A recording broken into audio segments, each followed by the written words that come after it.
Okay, good evening, everyone. Welcome. I would like to advise all those present that notice of this regular meeting of January 19, 2022 has been provided to the public in accordance with the provisions of the Open Public Meeting Act of the State of New Jersey. Notice of time and place of this meeting has been included in the annual notice of meetings, which was posted and filed with the City Clerk in the Jersey Journal and the Star Ledger. An additional notice of the time and place was posted and filed with the City Clerk and was forwarded to the Jersey Journal and Star Ledger on January 14, 2022. The regular meeting of the Municipal Council of the City of Bayonne is now in session.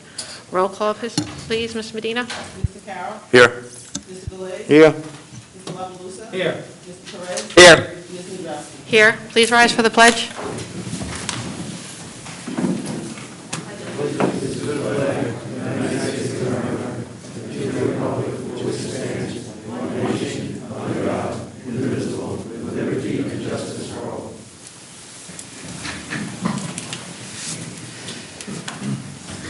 Just one quick public service announcement. New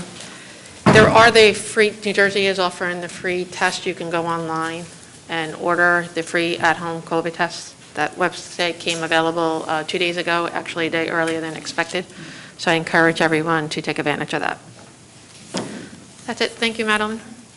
Our first item is a ordinance scheduled for postponing the final passage of an ordinance entitled an ordinance of the City of Bayonne in the County of Hudson, New Jersey, approving the form and authorizing the execution and delivery of a lease purchase agreement with the Hudson County Improvement Authority relating to the issuance up to $95 million aggregate principal amount of the authority's guaranteed lease revenue bonds. It is postponing the final passage of this ordinance to February 16, 2022. So moved. So, somebody talk on this? There's a hand raised. Sure. Let me just get a second and then. A second. Okay. You can come up.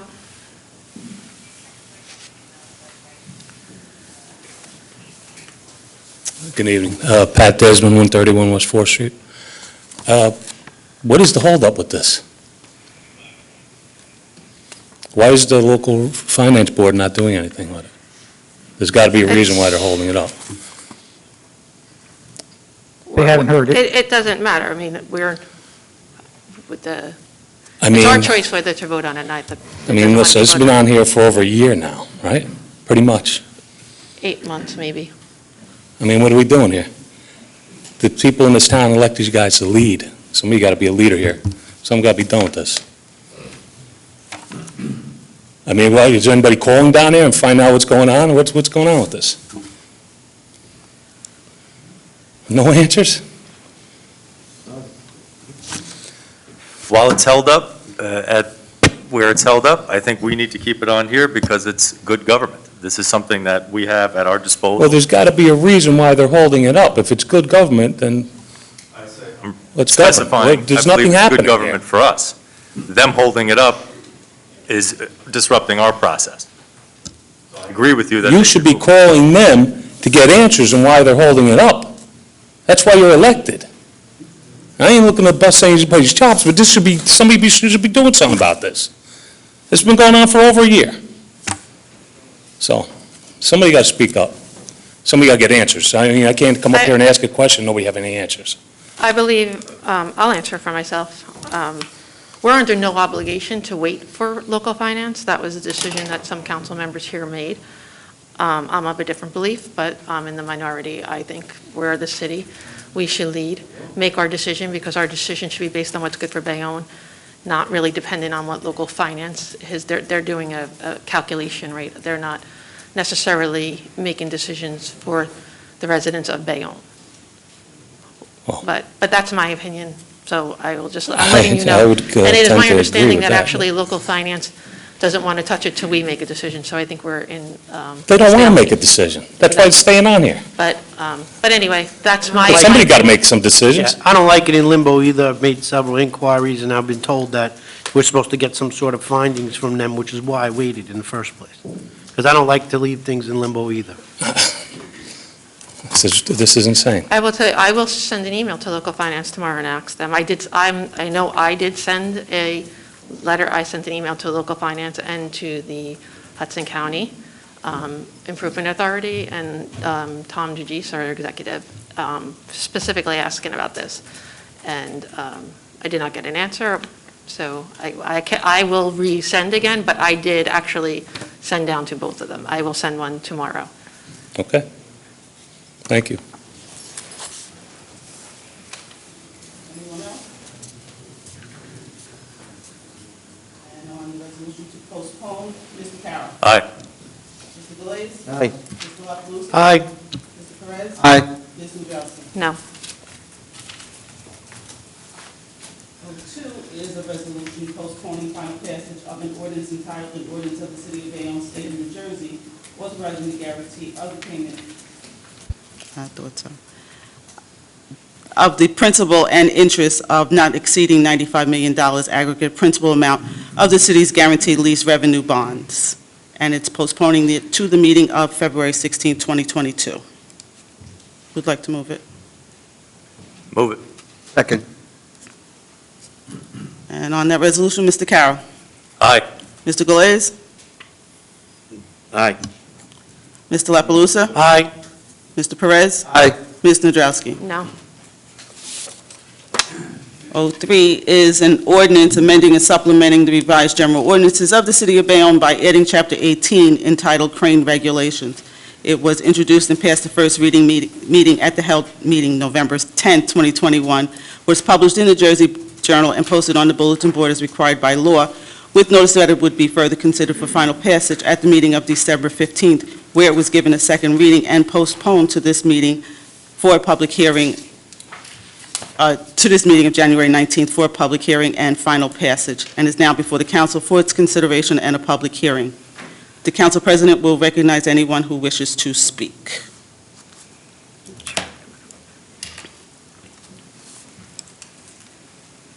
Hello again, Chris Lalvey, Lalevee. I'm with Local 825, which represents the heavy equipment operators throughout the state of New Jersey.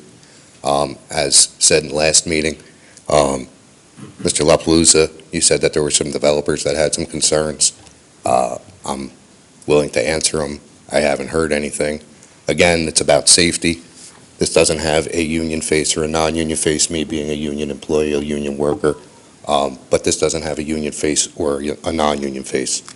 As stated in the past, Hudson County has adopted this on county projects. West New York, Hoboken, Gutenberg, Kearney, Union City, and North Bergen. All we're really looking for is to be sure that the people of Bayonne, when one of these machines is, whether it's in the air, on the ground, working, that the residents and business owners are safe.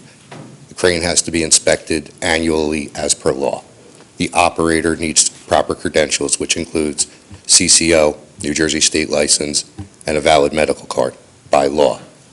All we're asking to do, and to be sure that the crane company has the proper insurance. We're trying to prevent catastrophes. This is a safety matter. This isn't a union issue. And I hope you can oversee that, me being a union person, and the stigma that sometimes comes along with that.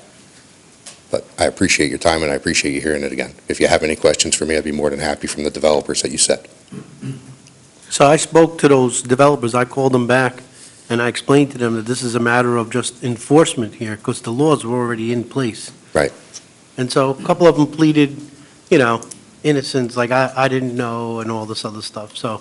All you have to do Now is they read the know. ordinance, and it's all in there. I get it, but I'm just Yeah. saying that's, if they've done it without a licensed operator before, now they're on call, they're on notice, so. Right. And I'm all for safety, so. Right. And it's accountability on the crane companies. And It's especially with accountability. we have a 19-story project on tonight Yes. and a few 22 stories that are approved. Yes, there's a lot of development coming to the city of Bayonne. And as said before, I'm also a crane instructor. I'm not coming from just, some guy who's throwing out something willy-nilly. I'm not. This is an ordinance that we're going after all throughout the state of New Jersey. It's not just Bayonne, it's not just Hudson County, it's everybody. Facts and statistics speak for themselves. The last 7 crane accidents, those cranes weren't inspected properly. And that's just in the state of New Jersey. So I would hope that you would all see in the way of people of Bayonne and with the development that's coming. I mean, we have 40 people that are operating engineers that live in this city. I would just hope that you guys would all consider it. Thank you. Thank you. Anybody else? Anybody online?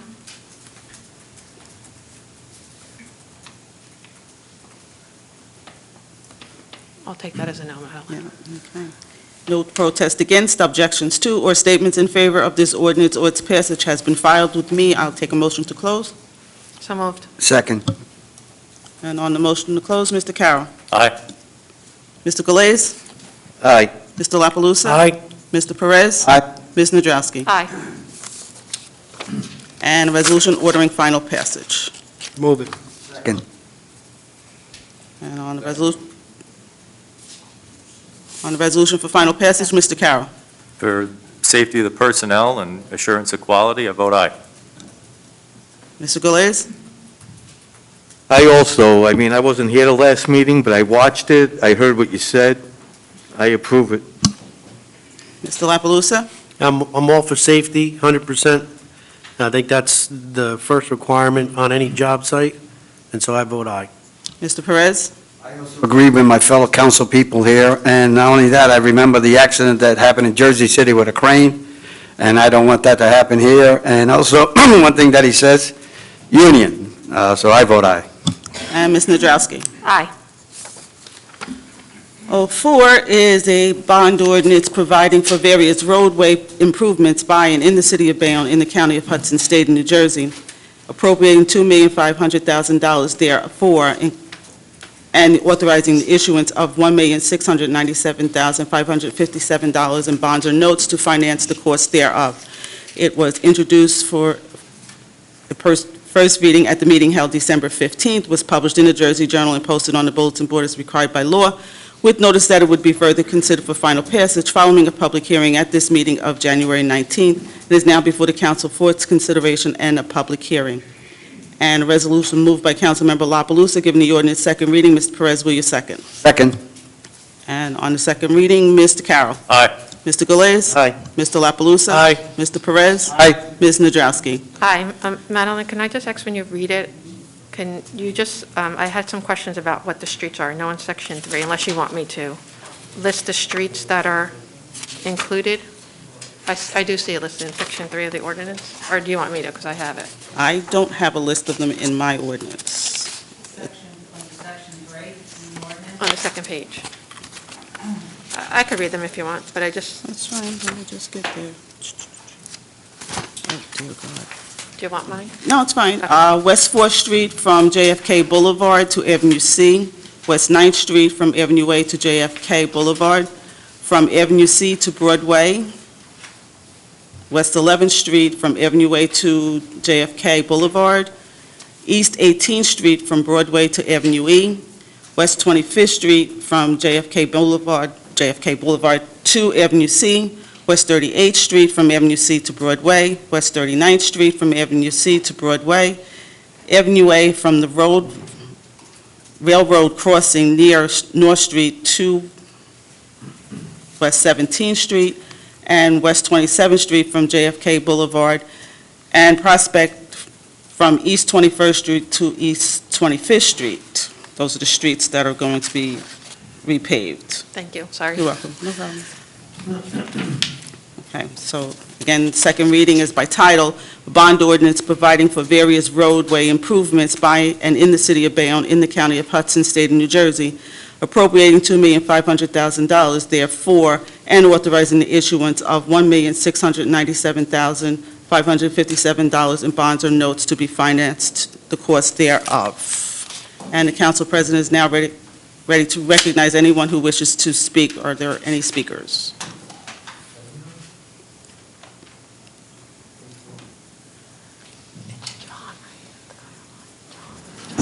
Are there any hands raised on 04? John, is there any hand raised? No, ma'am, no hands raised. Thank you. Okay. No protest against, objections to, or statements in favor of this ordinance or its passage has been filed with me. May I have a motion to close? So move. Second. And on the motion to close, Mr. Carroll. Aye. Mr. Galais. Aye. Mr. La Palusa. Aye. Mr. Perez. Aye. Ms. Nadrowski. Aye. And a resolution ordering final passage. Move. Second? Second. And on the resolution for final passage, Mr. Carroll. Aye. Mr. Galais. Aye. Mr. La Palusa? Aye. Mr. Perez? Aye. Ms. Nadrowski? Aye. So 5 is an ordinance of the City of Bayonne, County of Hudson, New Jersey, adopting the redevelopment plan titled Redevelopment Plan Maris for the property identified as Block 13, Lots 1.01, 16, 17, 18, and 18B01, as shown on the official tax map of the City of Bayonne pursuant to the local redevelopment and housing law. It was introduced and passed the first reading at the meeting held December 15th, was published in the Jersey Journal and posted on the bulletin board as required by law, with notice that it would be further considered for final passage following a public hearing at this meeting of January 19th, and is now before the council for its consideration and a public hearing. And a resolution moved by Councilmember La Palusa, giving the ordinance second reading. Ms. Nadrowski, will you second? Second. And on the resolution of second reading, Mr. Carroll. Aye. Mr. Galais. Aye. Mr. La Palusa? Aye. Mr. Perez? Aye. Ms. Nadrowski? Aye. We have hands. Okay, I have to get through this second reading and then Oh, okay. an ordinance of the City of Bayonne, County of Hudson, New Jersey, adopting a redevelopment plan entitled Redevelopment Plan Maris for the property identified as Block 13, Lots 1.01, 16, 17, 18, and 18B01, as shown on the official tax map of the City of Bayonne pursuant to the local redevelopment and housing law. And the council president is now ready to recognize any persons interested in this ordinance. I might need to, yes, Pat. Pat Desmond, 131 West 4th Street.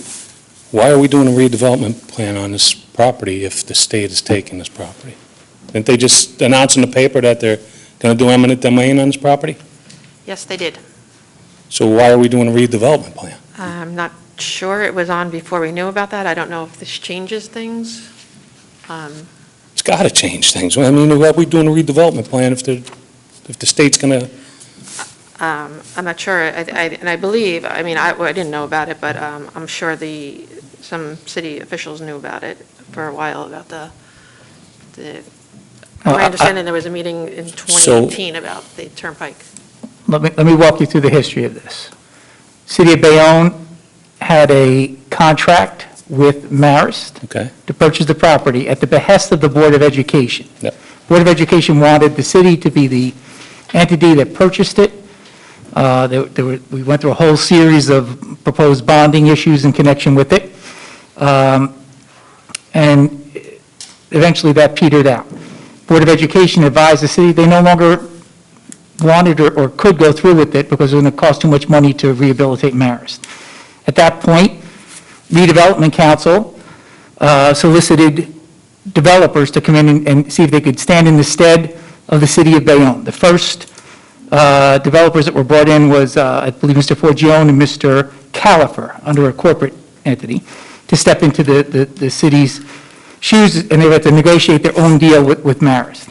Mr. Califer, unfortunately, passed away shortly after he was introduced to the project. His children didn't want to go through with it. So our redevelopment council went out again, and in this instance, he found a Bayonne entity, the Alessi Group, who was willing to step into the shoes of the city. City was able to extract itself from the transaction, and they negotiated their deal with Marist. Shortly after that, they submitted their redevelopment plan for the property. Okay. And that's how it ends up here. Went to the planning board, and then it comes here. And I'm anticipating what you're going to say. Did the city know that they were going to use eminent domain on this property? Wouldn't it, I don't believe we knew that that's the case. I don't think Marist knew either, because we were going through with this transaction for well over a year. And irrespective of whether there was advanced knowledge of it, you don't know when that's going to take place. You don't know if it's going to take place. There are plans to do it. How long did we hear about this? So you're going to do a redevelopment plan to build this out, and then have them come and No. use eminent domain? No. The Can I just say, Mr. Desmond, I understand what you're saying, and I don't think all of us knew this information, so, and we don't know, I think this has been in the talks for a long time, but given that we all know the importance of the expansion of that turnpike bridge, or to have a turnpike bridge that is not under construction constantly for those people like myself who travel out of town to work, and have to go over that bridge because I go west and we don't have mass transit that goes in that direction. It's an important part, and we don't want to do anything to delay it, and I wouldn't want to see this be delayed in any way. So I don't know if if the council feels like we should take a step back on this and not impede the project of the, But I'm curious. if impede the, So the one thing I I'm want to say is that curious if we approve a redevelopment plan, it still doesn't mean that they can't do eminent domain and come in and take the property. Well, let me just put it this way. If you know that they're coming to use eminent domain, and you put a redevelopment plan out there and redevelop the property, he's going to make more money on the property. That's common sense. Yeah, but what does that have to do with, That becomes a crime, no? You're going to sit there and tell me nobody knew this was going on? So Pat, if the economy drops. No, next Gary, month, Gary, we save it. I've been lose doing money. this as long as you have. No, listen. You're going to tell me that nobody knew this was going on? I didn't know this was going on. I absolutely. Nobody in this building knew this was going on. I can't speak for anybody else. You ask me Give me a personally, break. I'm telling Somebody you. knew this was going on, I didn't and know. somebody's making a lot of money on this, and it ain't the taxpayers of Bayonne. Patrick, why This don't pass the smell test. would we have, I get it, why Pat. would we I have see what you're pursued, saying. why would we have pursued the purchase of Marist if we knew that that was the case? Why would we have spent a year of our time and spent $100,000? You don't want me answering that question at this microphone, Jay. Trust me. You don't want me answering that question at this microphone. This don't pass the smell test. You just need to table this. This is nonsense.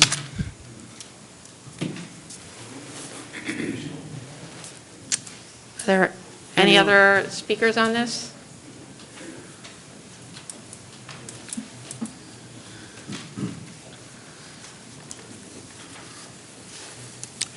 Good evening. My name is John Stolz from the firm of Lowenstein Sandler. I'd like to make a brief statement in support of this ordinance. We're here this evening on behalf of our client, 1241 JFK Boulevard IPX LLC, formerly known as Peninsula Court LLC. They are the owner of this property, designated as Block 13, lots 101, 16, and 18, as referred to in the opening statement. As we all know, this is the Marist High School property. The school, as most of you know, has been closed since probably early 2020, and since that point in time, the site has fallen into severe neglect and disrepair. By way of background, as the council is also aware, I'm just going to breeze through some of this very quickly. The Marist property was declared a non-condemnation area in need of redevelopment by Council Resolution 21-6-16-047, adopted in May 12, 2021. That resolution also authorized the city's planning board to prepare a redevelopment plan for the property. That redevelopment plan was prepared and considered by the planning board at a public hearing on notice on December 6, 2021. On that same date, the planning board adopted a resolution recommending that this council, that the redevelopment plan be adopted. In turn, an ordinance adopting the Marist redevelopment plan, and subsequently was introduced, and a first reading was passed on December 15, 2021, as noted in the opening statement. In the intervening weeks, as just mentioned by the member of the public and members on the dais here, both the city and our client discovered that the Turnpike Authority has expressed some interest in acquiring the Marist property in connection with the Newark Bay Hudson County Extension Project. It's a press article, and notwithstanding the fact that this was discovered in the press, to everyone's surprise, our goal this evening is to simply reaffirm our client's commitment to the Marist project and remind the council that it's still important to proceed with the anticipated redevelopment of the Marist site. As indicated a few moments ago, and most significantly, it's unclear when or if the Turnpike Authority will actually proceed with the project and what the scope of that project will be. If you look at the press articles, this is something that can take anywhere from 10 to 15 years. If you also look at the press articles, they're barely in the beginning stages of their early design. This is something of a multi-billion-dollar infrastructure project over about 8-mile stretch of roadway. So the point of all that is there's a tremendous degree of uncertainty as to what will happen and how this will be implemented over the next 10 to 20 years. Marist site could be one of many properties that may or may not be acquired in connection with this project or in connection with the Turnpike's project. It may take years for the Turnpike Authority to ultimately determine whether and to what degree they're going to go forward with this project and to identify what properties they're going to acquire by way of condemnation to make this project happen. I think what's important to note is to date, our client has not received any notification whatsoever from the Turnpike Authority as to any potential taking condemnation, nor have any condemnation maps, turnpike funding, or budget allocations been made available to the public. So I don't know for certain, but based on publicly available information, this project's not even funded yet. That being said, before we go any further, I want to make it clear to the city and to the members of the public, our client is not here to be obstructionist. They've been a longstanding member and contributor to the city of Bayonne for many decades, and they are willing to work and understand what the Turnpike Authority's plans are to improve access in and out of the city of Bayonne, and are willing to work with them to integrate those plans into their site. So for these reasons, we believe it is in the best interest of the city to proceed with its consideration of the adoption of the Marist redevelopment plan this evening. From a standpoint of fairness, properties conceptually identified in the press as possible future use for condemnation or for some sort of roadway expansion should not be forced to lie fallow, should not become unproductive and fall into further disrepair or further neglect as the Turnpike Authority spends the next several years trying to figure out how they're going to formalize their path going forward. To do that would only exacerbate the very conditions which led this council to declare the area in need of redevelopment in the first place, and would force a blight on the immediately surrounding community in that area. Our client has already spent a significant amount of money to acquire the site, and they're prepared to move forward with their redevelopment without any delay. They're already in the final stages of environmental and asbestos mitigation, preparing the building for demolition as it's already an attractive nuisance since it's vacant. They're actively preparing a planning board application in furtherance of their redevelopment goals. Without the adoption of the Marist redevelopment plan, this good work could be jeopardized, and the site may ultimately become entirely derelict for an indeterminate period of time. There's many public benefits to this project. They're all laid out in the redevelopment plan. I'll just highlight a few of them for the benefit of the public. First and foremost, the redevelopment plan promotes the revitalization of vacant and underutilized sites for viable land uses. That's exactly what we're trying to do here. Creating economic development opportunities that will generate private sector investment, produce new jobs, and increase tax ratables for the city. Promoting redevelopment that is appropriate for the Marist area's unique location as a gateway to that particular community in a manner that will be complementary as well as respectful to the surrounding property land uses. It will thrive given the proximity to local and regional transportation network and waterfront recreation opportunities. Lastly, it promotes high-quality architectural landscape design, promoting the goals of healthy communities and improving infrastructure and transportation in that particular area. Again, in terms of that last point, our client is more than willing to work very closely with the Turnpike Authority to see if the goals can be mutually aligned to improve that connection and that transportation access over that bridge. Additionally, the redevelopment plan furthers the city's master plan goals and recommendations by promoting the redevelopment of underutilized or vacant properties and the development of plans for abandoned parochial schools in a way that supports appropriate neighborhood revitalization. So ultimately, given the uncertain scope and timing of the Turnpike's plans, it would be detrimental to the community to allow this vacant, dilapidated site to languish and further deteriorate for the indeterminate number of years that it could take for the Turnpike Authority to move forward with its project and identify which properties, if any, will be required, including this one. If and when that day comes, and it may not, but when it does, as noted already, it'll be a disposition between the property owner and the Turnpike Authority. And that'll be performed in accordance with law and the state's condemnation statutes. Until that time, with this redevelopment plan in place, the site can be cleaned, it can be remediated, it can be put to productive use, and it contribute to the city's tax base. Through redevelopment, it could also discourage the further spread of blight if this site would remain vacant and just completely become a dereliction. Accordingly, we respectfully request that this council proceed with the consideration of adopting the Marist redevelopment plan, and I very much appreciate your opportunity to let me speak in its behalf. Thank you very much. Is there anyone else? John, is there any hands online?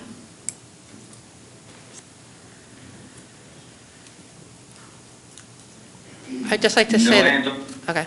Oh, thank you. Okay. I'd just like to say that while I do agree that, we shouldn't sit in haste, but I will say that this project came by, we became aware as a council a couple hours before our meeting about the transfer of the land from the city to the developer. And then we also had a redevelopment plan that was done, one of the fastest turned around within a month we had a turnaround time. I think we had our city planner testify that she worked Thanksgiving weekend to get it done. And now we have a Turnpike thing. I myself have requested a meeting with the Turnpike to understand what their vision is and their timetable and all that. They did get back to me, and I am in the process of scheduling. So, I don't know that, if I don't know what the impact would be if we waited to next month. We wait for a lot of things. We put it off till we have I feel like I don't have enough information with what had come up with the Turnpike. I don't know how, everyone else feels, but I'm just making that statement. I don't have a problem with I tabling. apologize, but there is a hand up online. Peter Franco has his hand up. Can I finish All my right, statement? Peter, please? could you just wait? Councilman La Palusa was in the middle of a statement. So I don't have a problem with tabling this, but I think we should put like a timetable on this so it doesn't sit fallow, because I've had several issues with things being dumped on the lawn, things being on the sidewalk. I had problems with Marist even taking care of the snow last year. So I don't want to see this just go to waste. But I don't have an issue with, and it's not a matter of who gets the property, who loses money, who gains money. I don't have an interest in this at all. So if we want to table it, and collectively we all agree to it, that's fine with me, but I don't want to see this go for a year or two. We had development plans that fell through. We put a lot of effort and a lot of time into that. I can't remember the name of the company, but they're still located on Pulaski Street and 440. They were going to build 2 twin towers, and they were going to do a destination site for Bayonne. It never happened. I don't want to see the same thing happen to this land. Deals fall through all the time. I've been on this council for a long time. So if we're going to say table it, I'm going to say let's put a 60-day window or something like that on this. So next in month. 2 months, even next month is fine. But if we need 2 months, I'm willing to do that. So, anyway, I'm finished. That's all my statement. You can unmute Mr. Franco.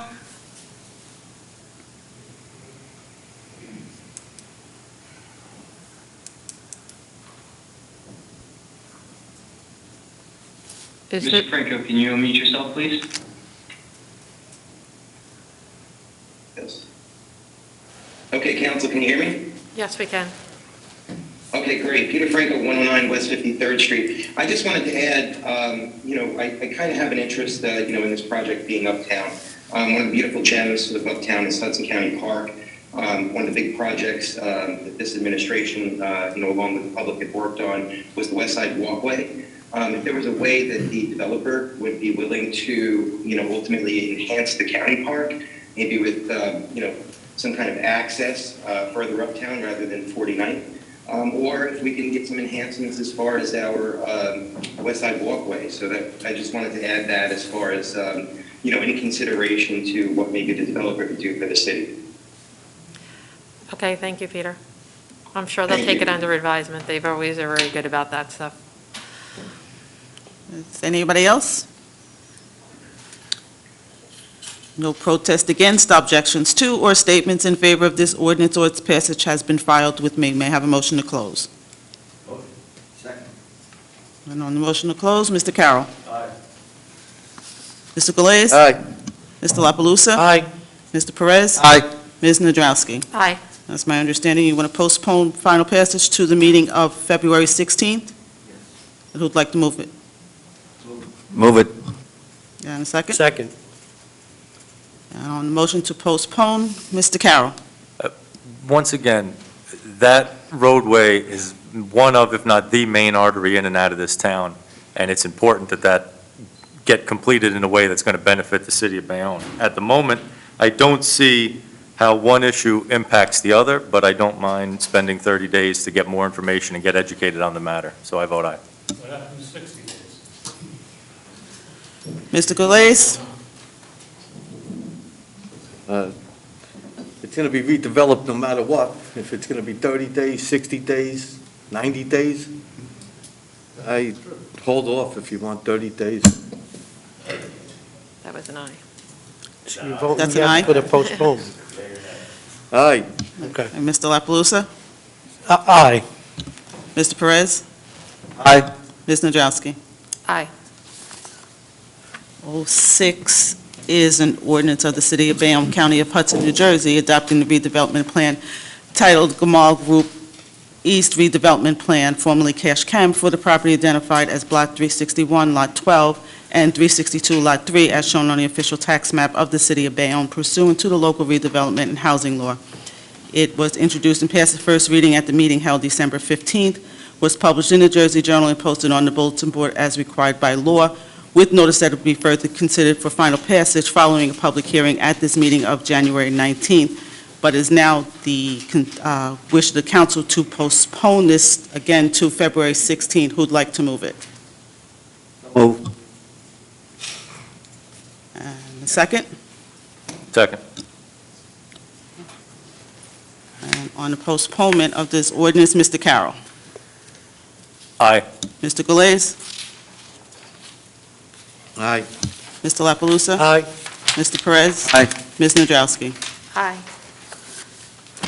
07 is an ordinance amending and If I supplementing. could, I apologize for interrupting you. Sure. But I'd like to say on this issue, being the representative of the First Ward and being a resident, I feel whoever put out a document in the last week owes the entirety of the First Ward an apology for insulting their intelligence and for fear-mongering. And whoever distributed it and didn't attach their name to it, he or she owes the residents an apology because it was insulting.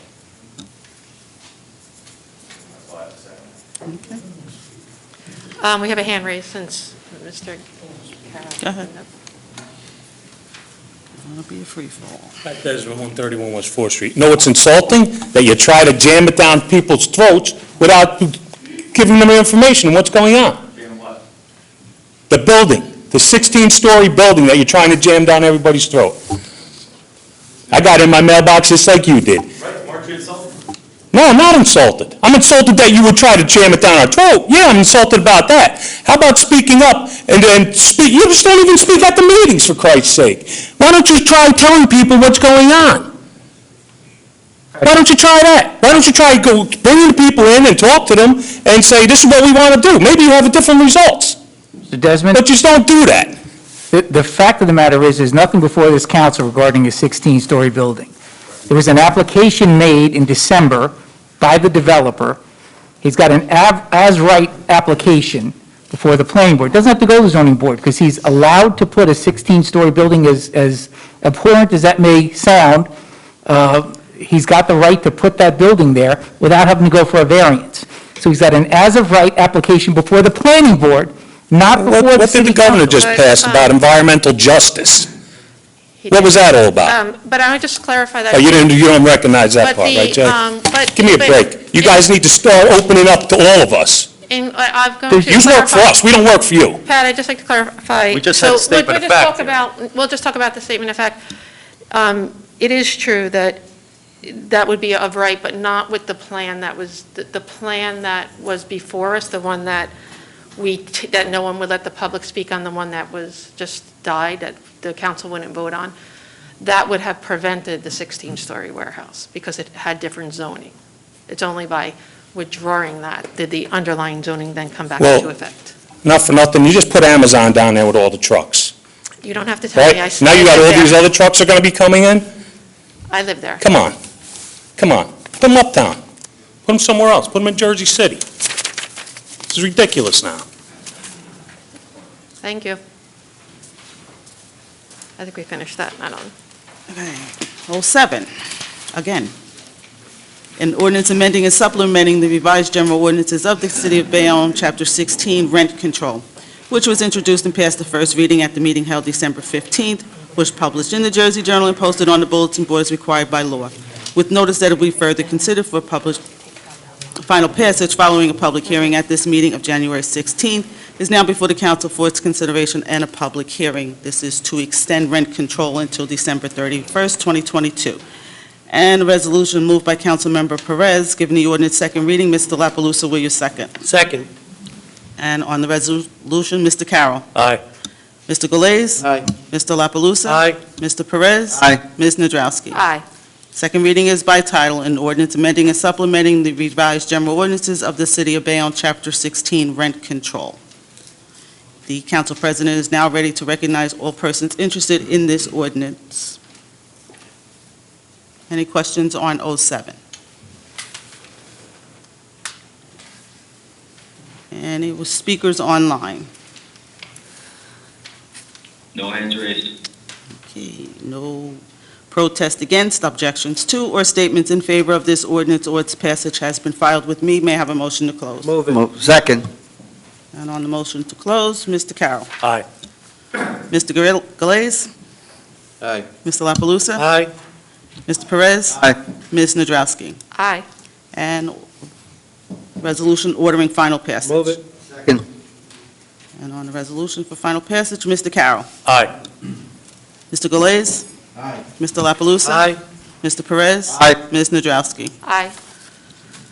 08 is an ordinance amending and supplementing the revised general ordinances of the City of Bayonne, Chapter 7 Traffic, which was introduced and passed first reading at the meeting held December 15, 2021, was published in the Jersey Journal and posted on the bulletin board as required by law, with notice that it would be further considered for final passage following a public hearing at this meeting of January 19th, is now before the council for its consideration and a public hearing. This is for two no turns on red, one at 25th Street and onto Avenue A, and 25th Street onto Avenue E.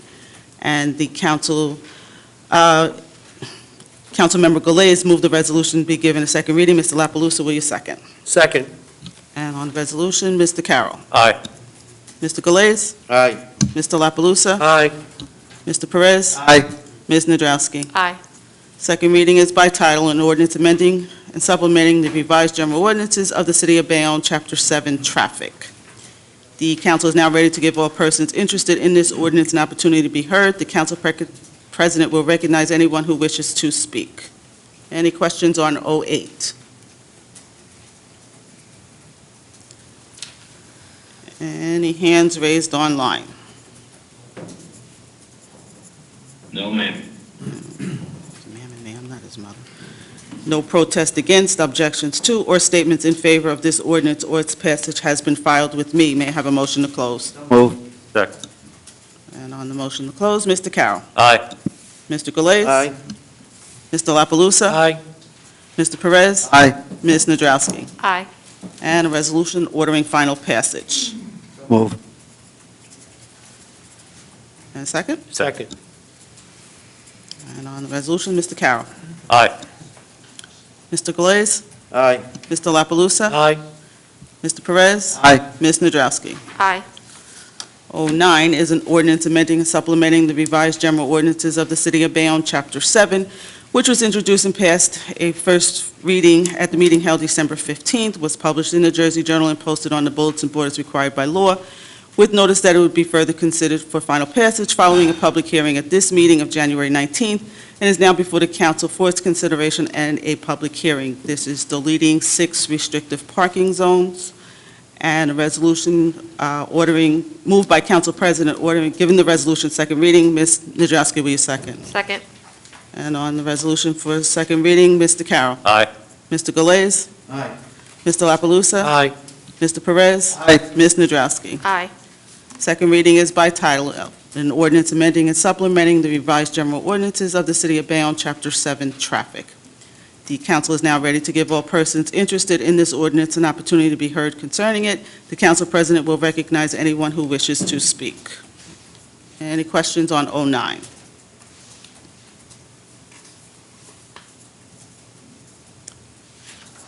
And of course, there's no questions on that. No protest against, objections to, or statements in favor of this ordinance or its passage has been filed with me. May I have a motion to close? Move it. Second. And on the motion to close, Mr. Carroll. Aye. Mr. Galais. Aye. Mr. La Palusa. Aye. Mr. Perez. Aye. Ms. Nadrowski. Aye. And a resolution ordering final passage. Move it. Second. And on the resolution, Mr. Carroll. Aye. Mr. Galais. Aye. Mr. La Palusa. Aye. Mr. Perez. Aye. Ms. Nadrowski. Aye.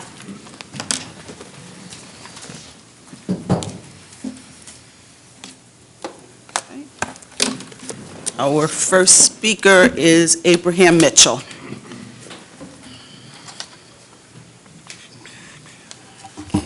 Good evening, Council. Good evening. So my public statement I'd like to make, I'm going to speak on behalf of Coach Dwayne for Bayonne High School, who was fired from his position as coach, who is who was the first black head coach to be appointed to that position. So I'm going to ask to the council, all those who are seated, I'm going to know how long you've been serving in this capacity, starting with the president. Just coming up on 8 years this May. Okay, next. Perez. Come up on 3. La Palusa. I have a total of almost 12. Me also. Okay, so ironically, we're here talking about all these developments, because that's pretty much what I want to speak about, all these developments, this and developments that. So is it safe to say that we are concerned about the youth of our communities? Oh, I'm sorry. Is it safe to say that we are concerned about the youth in our community? Absolutely. Okay, so out of Ward 1, 2, and 3, with all the developments going on, I want to know how many movie theaters are in any ward? None. 0, and I missed the one we had. I used to work. Okay, let me move on. How many roller rinks? Because we speak about developments, all these developments going on, so how many roller rinks? None. In any wards? None. Okay, how many game rooms? Well, there's, I'm just asking the question. There are some. That's- when you say game rooms, there's certain businesses downtown that Okay, let me move on. Yeah, there are a have few. basketball and so Yeah, on. there are a Okay. few. Computer outlets? Just our library, really? No, I'm talking about development, like an actual development that you could walk into, something, a development. How many computer outlets are there in any of the, I guess none. okay. in the- And how many behavioral or rehabilitation centers for the youth to go to? Not talking about Bayonne Hospital, anything like, I'm talking about There are a none. development. How many in any of the districts? I mean, any of the wards? There are a number, but that are not necessarily run by the city. Okay, so basically my point is, I want to tie it into this. So since there aren't any type of development going on for the youth in our community, I know the youth don't have money like the big developers have to put into the powers to be pockets or special interests and stuff like that, but they are our future. My nephew and my cousin plays for the Bayonne High School football team, okay? I used to be the marching band leader. I was the first black marching band leader at Bayonne High School. I didn't even try out for that position. Dr. Wanko, a person who had a character, gave me that position because of my character and my standing at the school. So I say that to say this. It's sad that to this day we still don't have representation far as black representation on these councils, on the board, on Bayonne Board of Education meeting. The council and the Bayonne Board of Education still looks the same way some 35 years ago when I was going to school here. So I'll say this, for the youth, can we at least have Dwayne Williams, Coach Dwayne Williams, reconsidered for his position? How many times have we seen fights at sporting arenas, even on an NFL professional level? Hockey, to be number one, there's fights almost in every quarter. So if that is the case for him being removed, I don't understand where are the second chances, because from what I'm hearing from my nephew and from my cousin and from a lot of the youth that I'm concerned about on the team is that Coach Dwayne has made a difference in their life. They can relate to him. Like a lot of council people and the Board of Education people cannot relate to them. I don't know why, because they are elected to represent them. So I don't understand what that is. But since we have someone that mostly the coaches are there for the youth to help them with build their character, build their confidence, so on and so forth. So if the council is not going to be concerned about building any type of buildings for theater, for outlets for these teams, at least let them go to the coaches who are concerned about them. So that's what I want to finish off with. Can we please, for the sake of the children, and again, like I said, I know they don't have big pockets.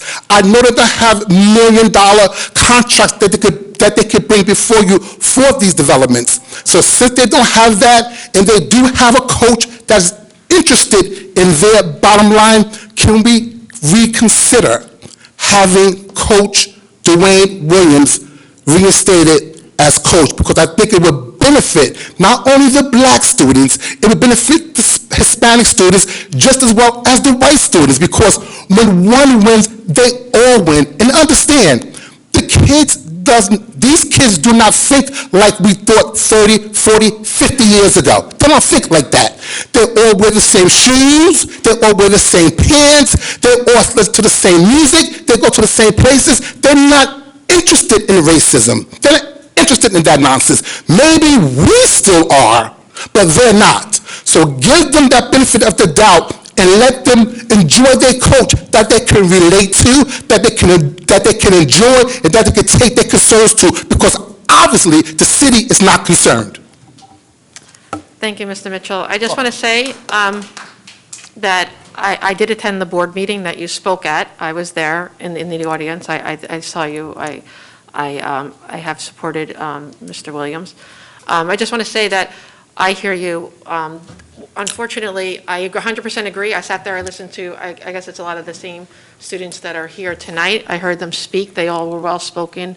A few that aren't here, I know also were that spoke that night. I heard what they said. I went down to a practice and met with the boys and spoke with them in the beginning of the year. Coach Williams allowed me to do that. They showed nothing but respect. I myself played sports all through high school, and Bayonne High School and Jersey City State College, so I understand what a good coach can do, what a mentor does, what a good teacher can do, and what a difference they make in your life. And these men, young men, spoke very highly of Coach Williams and what he did and how he went above and beyond, and how college coaches had already been in to see and sit down and talk with them. And I hear them loud and clear. And we, unfortunately, in our position here, we don't have a control over the school. We don't, and we don't even have the information on what went on. I mean, I was actually there that night. I didn't stay for the whole night. It was a rainy night. I was at that game in the beginning because we gave an award to Ash, because it's the same. So I was there, but I didn't stay for the whole game, so I didn't see the ending of it. I didn't see what happened. So I do empathize with you, but it's really not within our power. I mean, I sat at the meeting at the Board of Ed meeting, so I understand your ask, but I mean, we can't really, we don't influence them, unfortunately. Right. Well, I truly understand the point that you're making, but however, I do know the politics, especially the politics in Bayonne. Everyone is intertwined. I understand it's not your jurisdiction, but I do know people can hand down favors and make telephone calls. I know that, and you all know that as a fact. That's what I'm saying. Thank you. Mark Ross? My name is Mark Ross. I'm at 30 East 50th Street. What I'd like to know is, why was he fired? Again, I can't answer that because we didn't receive any report or any information from the Board of Education. I know what the Board of Education mean, and they wouldn't give any information out. They just said, because of a pending lawsuit, which So they wouldn't tell you why he was let go? They're not allowed to, I mean, that's their, it's a separate entity. They don't report to us. I mean, the only thing I think the city, no, we're separate, but the only thing I think that we as a council maybe could ask for, because it was a security issue, and we as a council in the city, it was city property, and it was certainly worried about our kids because they are kids of the city. I don't know, we can maybe ask them for a report on the security aspect of it, because we should be concerned about future security aspects of what happened from a security standpoint. So from the security standpoint... I mean, that might be the only thing we can ask that they may give us, and that would just be up to them. But I think might be a relevant ask from this council, so that we understand what happened from a security issue. I think something needs to be heard, because it's a shame that he just gets the job and he's fired because of someone else's stupidity. I mean, you can't stop someone from fighting someone. That occurs at every game. no matter what game it is. But for him to be held accountable for it, like he started it, I don't think that's right. I think it needs to be looked into. I think it needs to be asked by the council to verify why the Board of Education did what they did, because it's affecting all these kids. And I hear them talk every day, that they finally have something and you're taking it away from them, and nobody cares. I mean, these are our kids, and something needs to be done about it. And it would behoove you, which I feel it's incontrovertible, that you look into why it occurred, how it occurred, and if you want to make sure it doesn't happen again, then at least find a way to give him another chance so that these kids could have an outlet. Because somebody else will come in and don't give a damn about them. I hear you. And ma'am. if we're going to vote for you because we trust you as elected officials, then you should find a way to help these kids and to make sure this man here at least gets a second chance. I've known him since second grade. We went to grammar school together. We played Pop Warner football together, the Chargers. We went to the junior Bs together, okay? We played in high school football together, state championships, gone to a championship game at Giant Stadium, okay? We have county jackets together. He's an athlete. He's a coach, and a damn good one, because these kids wouldn't be sitting here if he wasn't. You guys are our officials. We're asking for some type of help from you, okay, to intercede, even if it's not the same entity, okay, so that these kids have a chance. That's what I'm asking. I understand, and I thank you, and I don't necessarily disagree with you, but I'll just, well, thank you for your comments. Ron Campbell?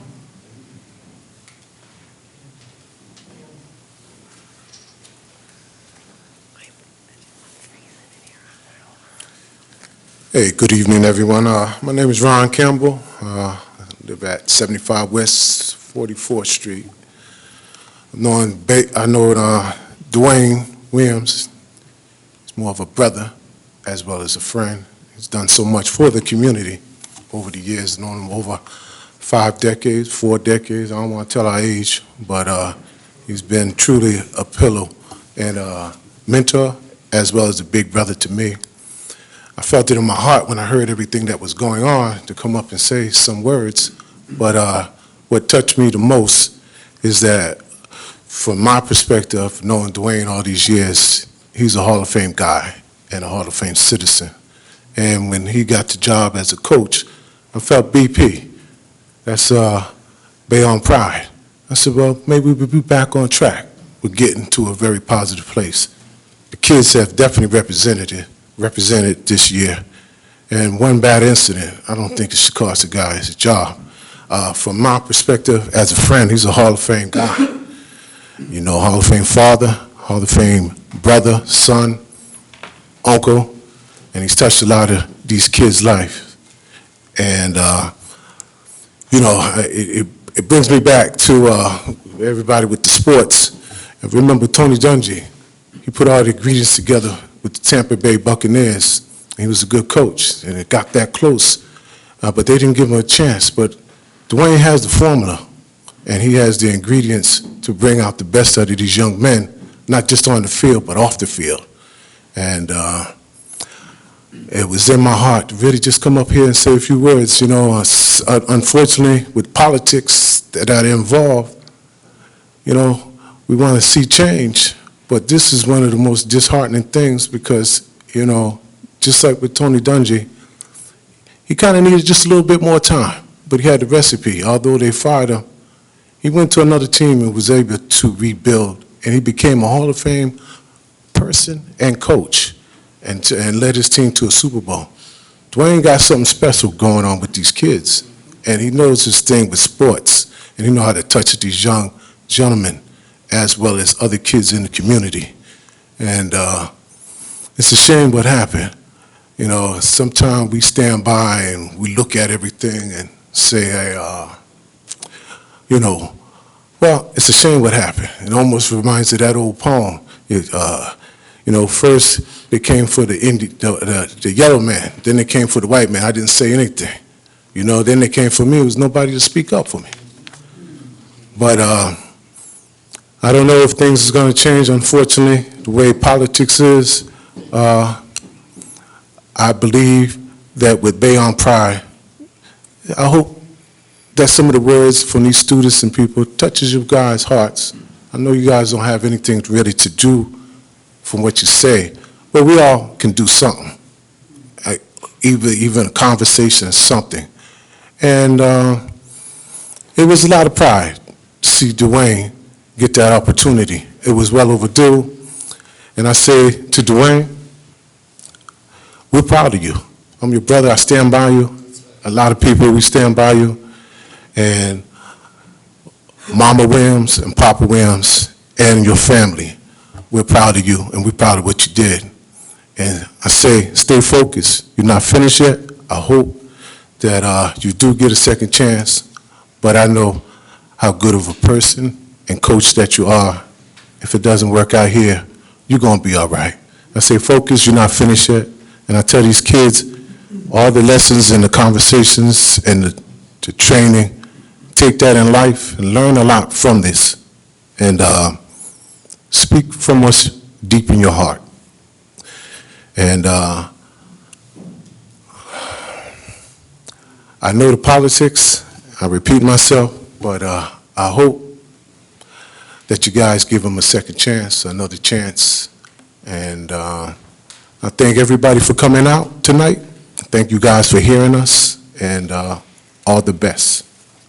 Thank you.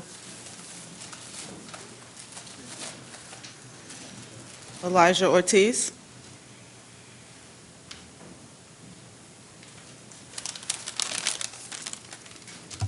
Good evening. My name is Elijah Ortiz. My teammates and I are gathered here today to fight for the future of BHS. Not only for the future of BHS, but for the young men who are misunderstood, the young men who are misguided and look at football as the only way out for them. Coach Williams was that person for them. The person who was willing to change the culture, not for the moment, but for the future. Coach Williams was a leader, a God, a man who sees a lot in the young men he coaches.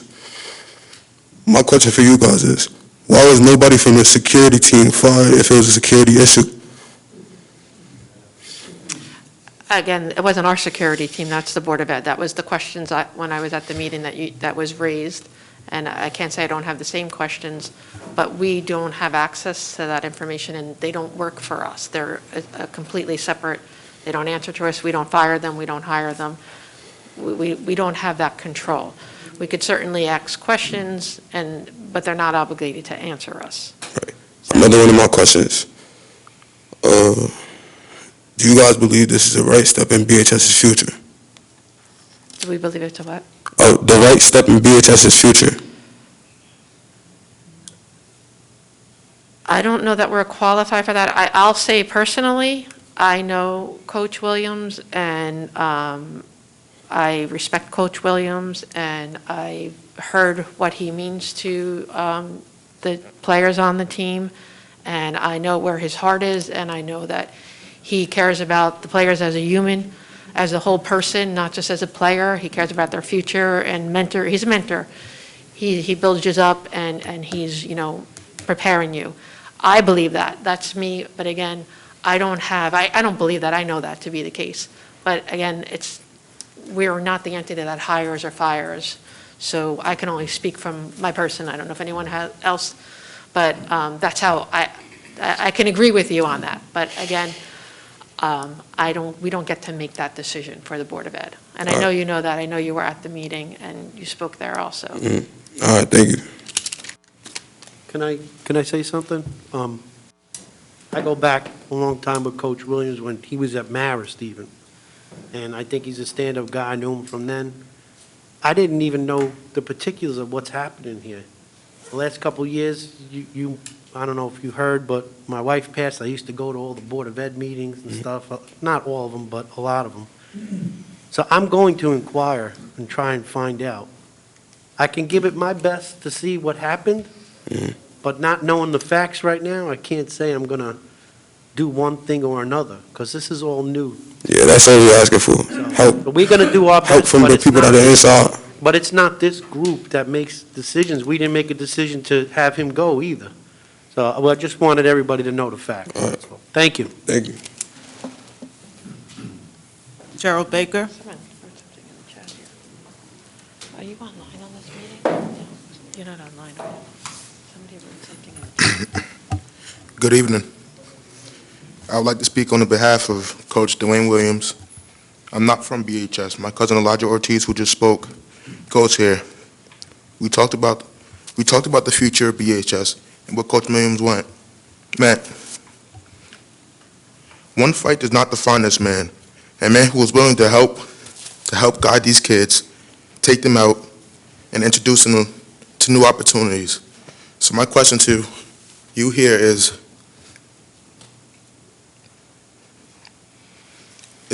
was this firing personal? If you're asking us, we didn't make the firing, again. Okay. We don't have any insight to that because it was done by the Board of Ed. They don't consult with us, they don't, so, like Councilman LaPalooza said, I know the idea of what happened, and I went to the Board of Ed meeting last month and heard everything come out, but again, we're not the ones, I don't know how they, And they're why they elected made too, those by decisions. the way. So if you want to put them on the spot, because they're elected as well. Okay, I have another question. Has anybody in council been on the football team? been on the football team? Again? Has anybody played a sport, I have, I played. a team sport? Yes, I played Yeah, I've basketball played and many. softball at Bayonne High School. Okay. So Many- anybody knows they'll do anything for the team in the heat of the moment. Everybody knows, especially on the football field, emotions are running high, winning or losing. Everybody knows things happen. One fight does not define this man. He deserves a second chance. These kids deserve a chance to change the culture. One and done isn't going to work. He needs time. He needs time to develop. He needs time to get his message out. He needs time. It takes 1 year. It doesn't take 1 year to change culture. One and done does not work at all. And I'm asking that you guys look into it. And you guys have the power to have a conversation with somebody who can make a change about this and get this man the second opportunity that he deserves. And that's all I'm asking. I will inquire, like I said. I pledge that. I will. I pledge to inquire about this. I will. Thank you. Thank you. Are there any speakers online? There's something in the chat, but I can't read it, it's so little. There are none. Okay. Before we leave this issue, I'd like to, I apologize. I'm Peter Francesco, or Franco. Franco. Okay, go ahead. You can unmute, Peter. Mr. Franco? Hey, good evening. There you go. Good evening, City Council. Can you hear me? Yes, we can. Oh, great. That was an interesting introduction. So, listen, I'm very much, I had something to speak about tonight, and I'll get to, but I'm very much inspired by a lot of the youth that came out, tonight and spoke on behalf of Mr. Dwayne Williams. I understand there's a difference of politics and government, and there's certain things that the City Council can do, and there's certain things that the Board of Ed can do. And as much as I'm sure many of you up there would be in support of reinstating Mr. Dwayne Williams, it's the Board of Ed that ultimately has that decision, the superintendent, and the folks that made the decision to fire him. So, and I also just want to add this. We've all grew up in Bayonne. We've all had fights in sports. And, I mean, if this is the end of this mentor's, time in Bayonne, it's sad. And that shouldn't be. I mean, this guy is building something that Bayonne hasn't seen in a long time. And I hope at some point this gentleman will be reinstated to continue on and mentor, these football players and be a bright gem of the community. So I just wanted to say that. So next month, the planning board is going to hear a preliminary major site plan for an 18-story, 250 residential units. Ultimately, if built, this could be the tallest building in Bayonne. There's also a 6-story with 36 residential units. This, about a year ago, a former councilman, Joe Makowski, wrote a letter basically, in regards to an 18-story building that was proposed at this time. He requested an in-depth traffic study, a density study of the current proposed population, and to determine the feasibility of if the light rail could even handle such of an increase. I'm wondering, now this is up for final or preliminary major site plan. Has any of these factors have taken place?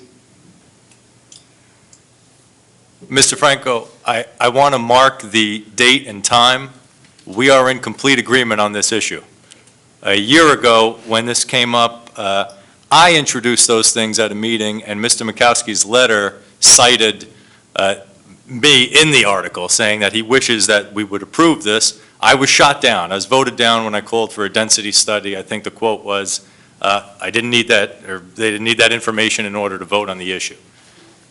I cited and brought with me again tonight the study that was done when the master plan was done regarding traffic issues, regarding people's desire to see how tall they want their buildings in town. So I have not been provided a density study or an absorption rate study, as it's called. I would love to see that. That issue is on tonight. My record, an issue about a 16-story mythical building was brought up before. I voted against an 18-story. My record shows that I would not support something like that, especially in an area like that. So the answer is no. I haven't been provided one, and I agree with the assessment. I just want to say I admire you, Councilman Carroll. In that letter, he also gave praise to Councilman LaPalooza, and I hope, the councilman, both of you guys, obviously you're keeping your stance. I hope Councilman LaPalooza will keep his stance to this because, we're looking at an area in town that has just been bombarded with development. And obviously this is going to go before the planning board next month, and it'll be on, in front of the city council either next month or the following month. But these are some things that we have to absolutely consider. And then, it goes back to my argument for, many years before the city council. And it was brought up again tonight. There's many of these amenities that the youth needs in this community, that any thriving community, any growing community needs. And, we should tap into these developers who want to develop here, whether organically, because Bayonne's great, or inorganically through tax incentives. But we have to get something back, ultimately, for that. And so, I just hope, as the plan sits itself, it's, I had a tough time with it and stuff, but I really wanted to know from my city council members, my elected officials, in town, where they stand on this. And it's good to know, Councilman Carroll, that you're still on board, and keeping consistency with that. Mr. LaPalooza, if you will, would you like to comment on this? I will, but I'm not going to have you take a poll of the whole council, just to let you know. I personally will tell you that I stay consistent all the time. You come to all these meetings, you already know how I feel about certain buildings and the height of them. I voted no then. I'm not for the project. Nothing would change my mind. Nothing that happened in between that time and this time would change my mind. Certain buildings fit in certain areas. Certain buildings could be detrimental to certain areas. We don't want to have an overflow of traffic, problems, litter.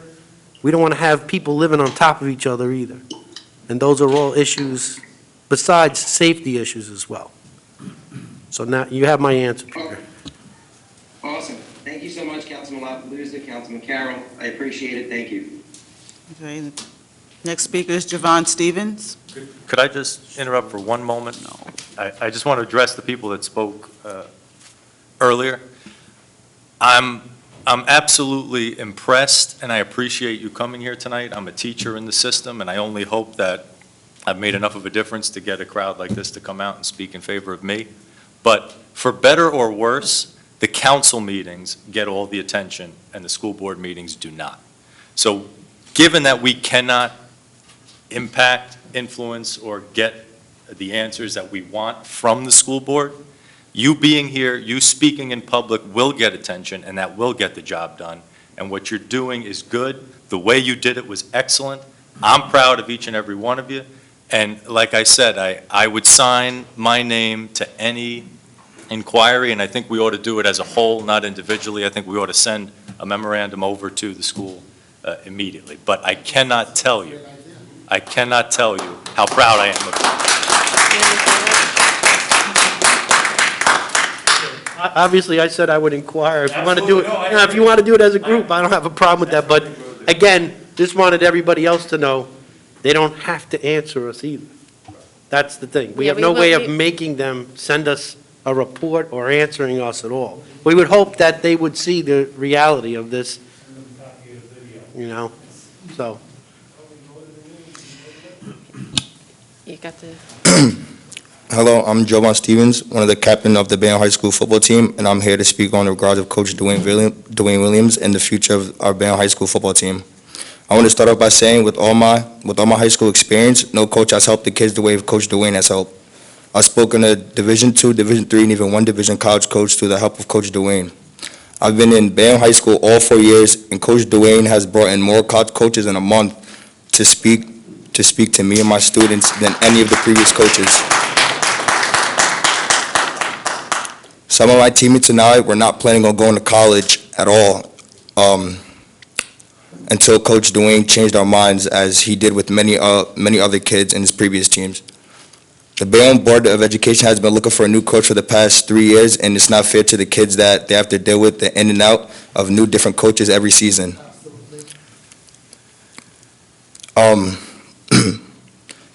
Coach Dwayne, I think Coach Dwayne should stay in because he is one of the coaches that I can say actually cares about the youth and our future. I ask that you could keep Coach Dwayne as head coach of the Bayonne High School football team because I know he is the one that is going to change the Bayonne football program around and bring it where it used to be. I feel that there's no one better for the job than someone that has turned losing teams into winning playoff teams. Was born and raised in Bayonne, played here, made it to a Division I school, and that the person that fits that description is Coach Dwayne Williams. Thank you.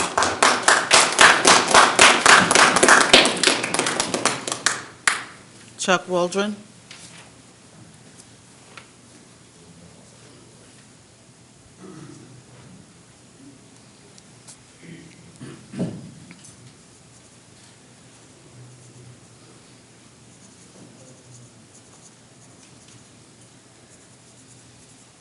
Hi. My name is Chuck Waldron. I'm a Bayonne chiropractic physician for 40 years at 7 West A Street, a former high school football player, and am here today representing a large majority of the Bayonne player alumni and Dwayne. And for what it's worth, I've paid taxes for 40 years. I've never showed up here, so if you bear with me, I'd really appreciate it. One question. Well, not one, several, but the first question. Mr. Perez, you said you pledged to inquire? So does that mean you'll all pledge to inquire? I appreciate that. Can we get Jimmy Davis pledged to inquire also? As the one who actually put the board together? We're a separate entity from the mayor. yeah, we can't speak for the mayor. So I can give him a call and say, hey, Jimmy, will you? Certainly. All right, great, I appreciate that, I'll do that. That means petitioning the BOE to respond, right? Yes. We will send, we For will whatever send they'll do, that's what you plan on doing. We will send a collective right. letter tomorrow, signed by all. So I was told that the reason that Dwayne was let go is because the program was moving in the wrong direction. Kind of.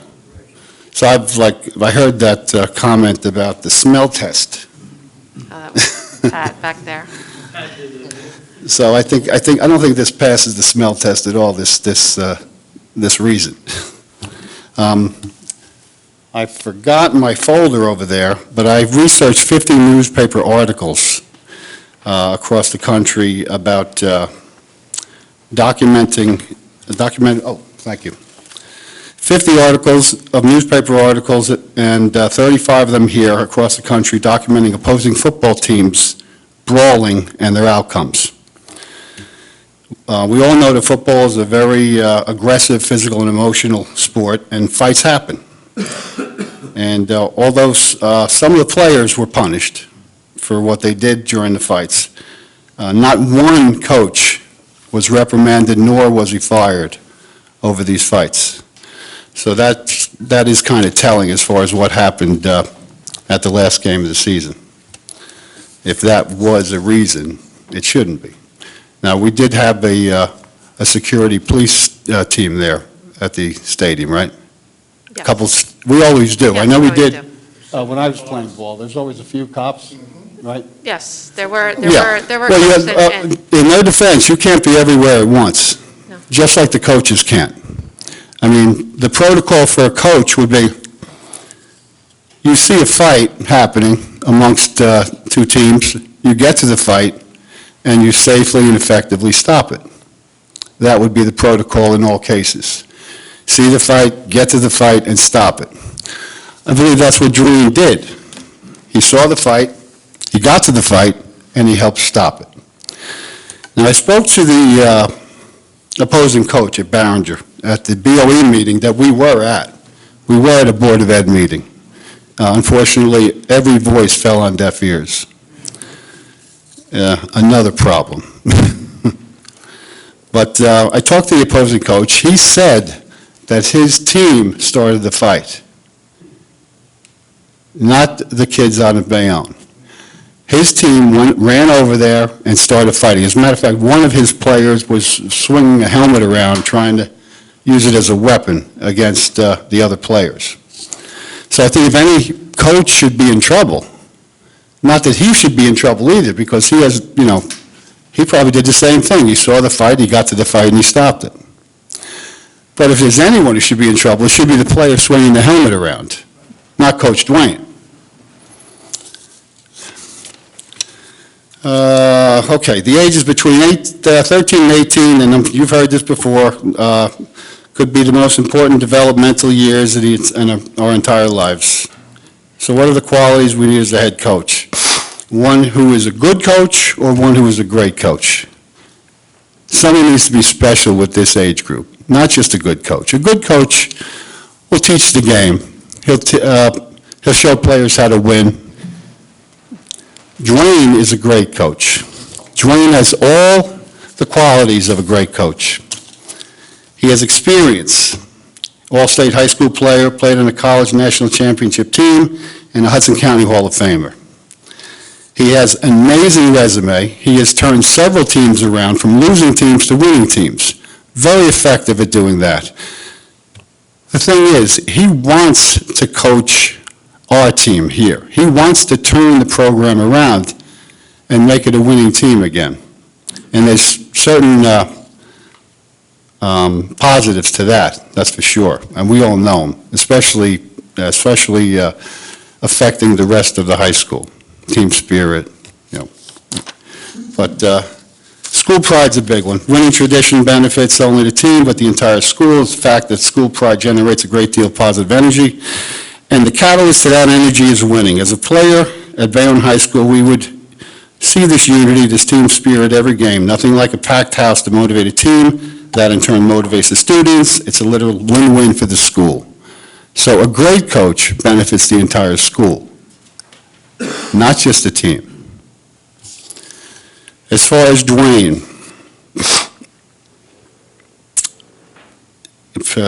he has confidence, amazing confidence and humility. Dwayne's success as a player coach has given him more than enough confidence, and his family has given him humility. Coach Dwayne is from a wonderful family, a Bayonne family. His loving, caring mom, God rest her soul, and 11 beautiful sisters, inside and out. 11 sisters. Dwayne knows humility.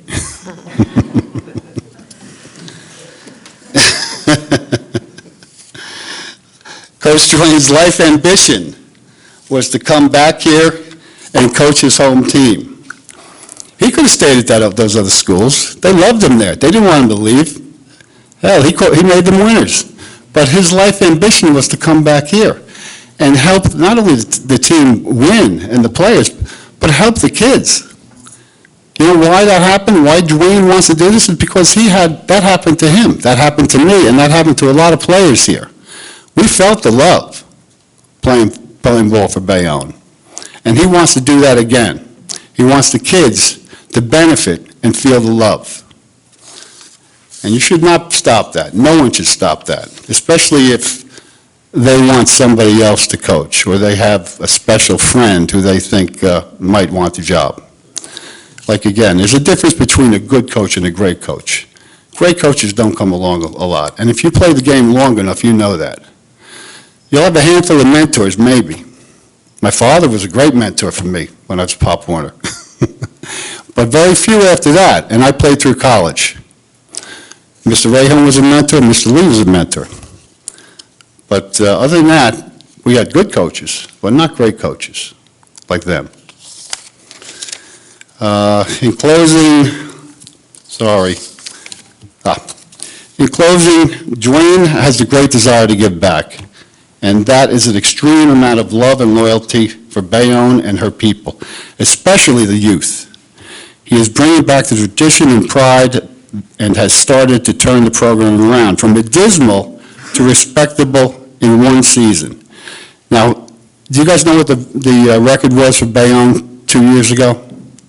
Like 2 wins. 2-4, right? Two wins, yeah. Right. Well, Dwayne was 4-4, seems almost to be 5-4 if the last game won. So that was, I would say, what, a more than 100% turnaround? One season, first season. That's unbelievable. That's not just amazing. That never happens. It usually takes about 3 to 4 years to turn a team around. Dwayne is doing it in 1 year. There's no reason why you should stop him from doing what he plans on doing. He wants to bring back honor to Bayonne High School. He wants to bring back school spirit to the high school. He wants to unify the teams in Bayonne. Give him that chance, because if you don't, pardon my French, but it'll be a damn shame. Thank you. Thank you.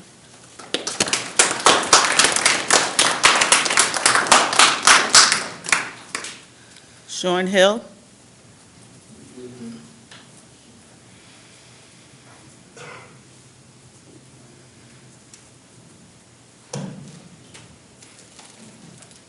No hands up. What? Go ahead. No, you could go ahead. You can go ahead. Good evening, Coach Sean Hill, Bayonne Youth Football. First of all, I really even should be standing up here having this conversation. None of us should. Not one of us should be up here having this conversation with the city of Bayonne. But what I'm going to say, what is for Bayonne? We are Bayonne, Bayonne strong, we believe. That's what we say. Sounds like the spirit, right? The will to win, the will to excel. Endure, those qualities are much more important than the events that occur. What I wrote on this paper, I'm not finished, but what I wrote on this paper are from years and years of me having conversations with Coach Dwayne. I'm a youth football coach, 27 years in this town. When he was at a state, every game day, every weekend, practice after practice, he called me or I call him, we talk. What's going on with Bayonne, Coach? Who's this? Who should I be looking for? Because his whole dream was always coming back to here. So even when he wasn't here, he knew what was going on because I was his eyes here. So he knew what to expect before he even got here, but he wanted it. He wanted it. Anyone can support a team or someone who's winning. It takes no courage. But to stand behind a team, to defend a team when it is down and really needs you, that takes a lot of courage. In a crisis, don't hide behind anything or anybody. You're going to be found anyway. Trust me, you will. Take it from experience. I was a bad guy before I was a good guy. Okay? And for those who know me, people who work together win together. Whether it be against complex football defenses or problems of modern society. Confidence doesn't come out of nowhere. It's a result of something.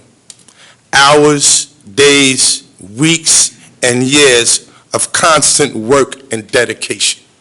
And that's what I learned from Coach Dwayne Williams. That's what I learned from that man.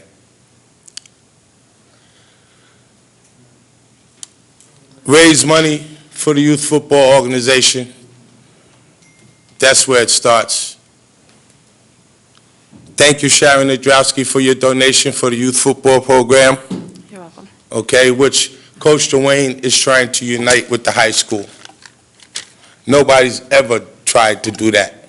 Nobody's ever came and cared anything about our youth football program and bringing our youth football program together with the high school program. If we're going to be one, let's be one. Thank you. Thank you. Chris? No? Okay. Pat Desmond?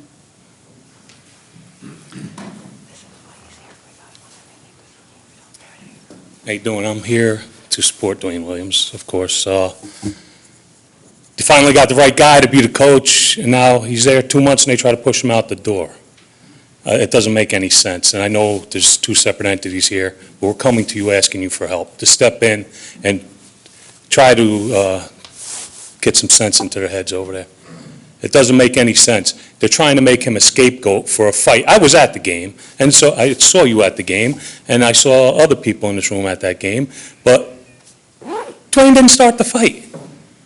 Playing football, if they're going to fire people for fights, coaches, for the kids fighting on a football field, there wouldn't be any coaches.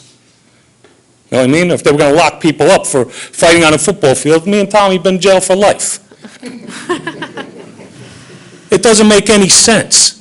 The man came here with a plan. He tried to execute the plan, and from day one, he had to walk on eggshells because they were playing games with him.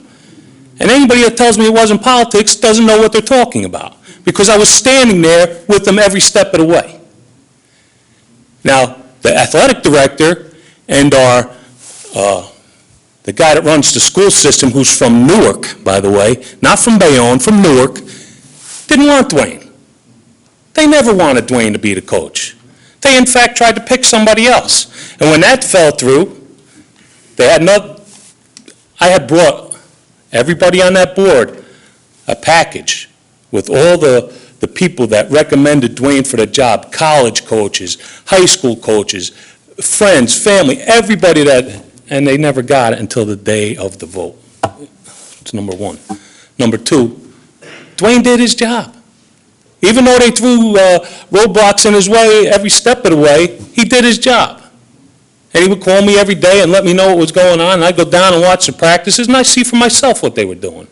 On the night in question, the security for Bayonne High School, I'm not going to mention names, everybody could figure it out, the security for Bayonne High School was non-existent because the head of security wasn't there. So it was raining. I saw you standing there in the rain. I was standing there in the rain, but I go to all the games, so if it's raining, whatever, I'm there. But I understand people run to the car but when you're head of security or when you're the security team, you can't go to the car.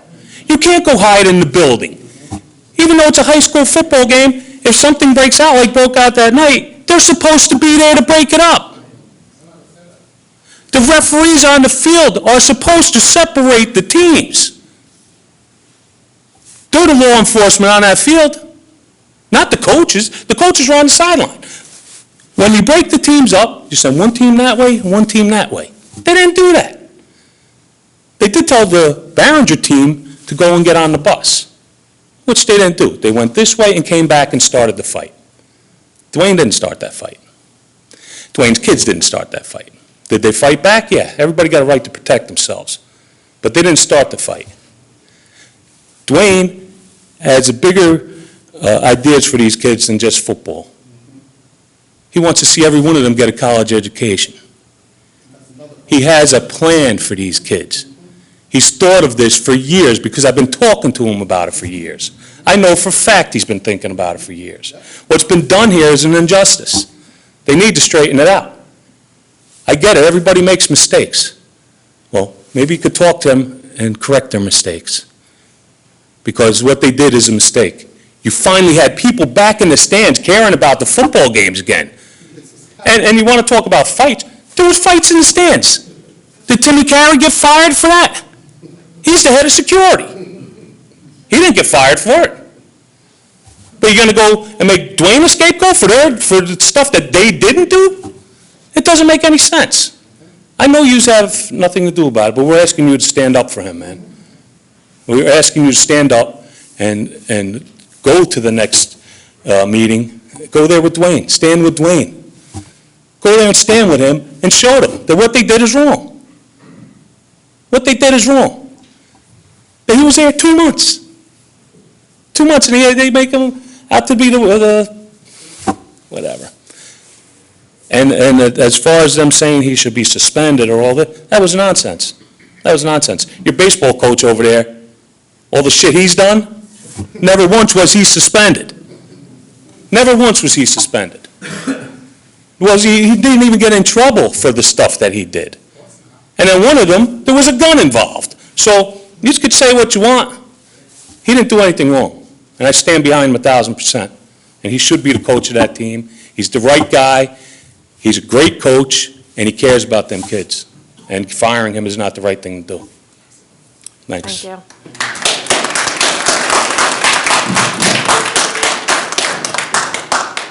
Jerry Castaldo.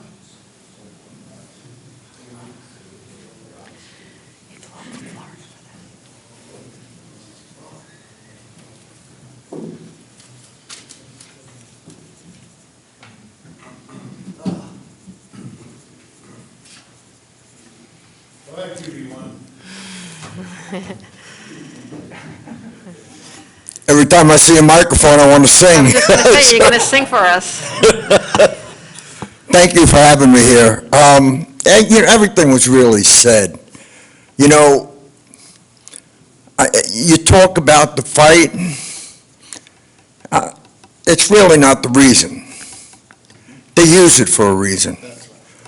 I've been around, wow. I played the first game in Veterans Stadium in 1967, when the stadium was first built. I coached the quarterbacks for 25 years under Donnie Ahern, and coached with Tommy Bullwith in 2000 with Dwayne. So I've been around. Right, Jay? Good to see you. I can't stand up here and ask you to do what we really want to happen because you don't have control of that. But to bring it to your attention, maybe something can be done. I worked 12 years in City Hall too, so I know things can get done if you have to. I work for the Recreation Department. And all I have to say is that Dwayne is the right person for the job. They hired him. Then something happened. We don't know. We're going to say the fight when Barringer played, I think it's BS.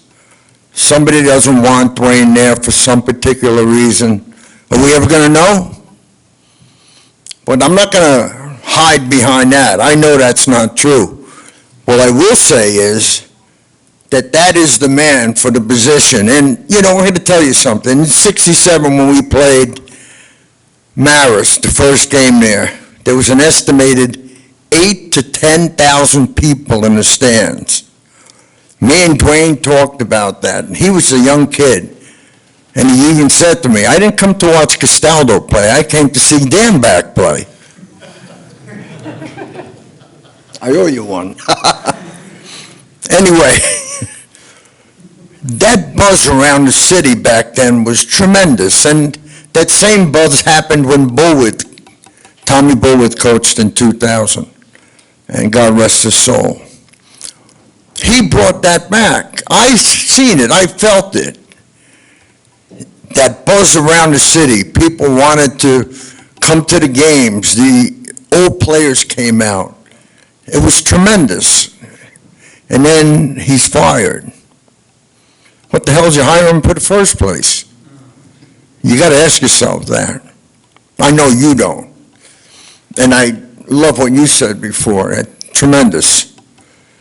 I won't say any more. It's been a long night. A lot's been said. Chucky Waldron and the rest of the crew, the players. If there is anything that can be done, maybe you can do it.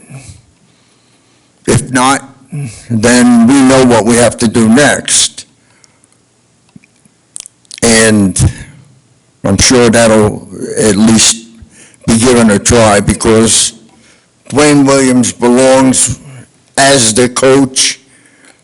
He has his heart and his soul. He's been in it. I know his heart and his soul. When I talked with him 10, 15 years ago about coaching, he bled garnet and white. He wanted to be here, and he is here, and he did a hell of a job, and you can never take that away from him. But it's a shame, because the kids will suffer. So, with that being said, I thank you very much. And Jay, it's good to see you again. And good night. Thank you.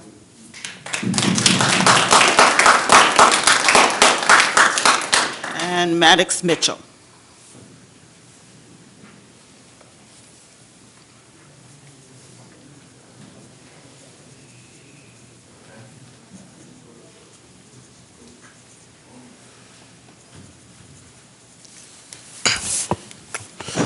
My name is Maddox Mitchell, and I'm here to address the upper hand problem with Coach Dwayne. I myself am not on the team, but my cousins are, and I believe that bringing a new coach in would worsen and bring down the motivation on the young men on the team. All I ask is that if there's anything you could do with your power to help rehire Coach Dwayne, please help. Thank you. Thank you.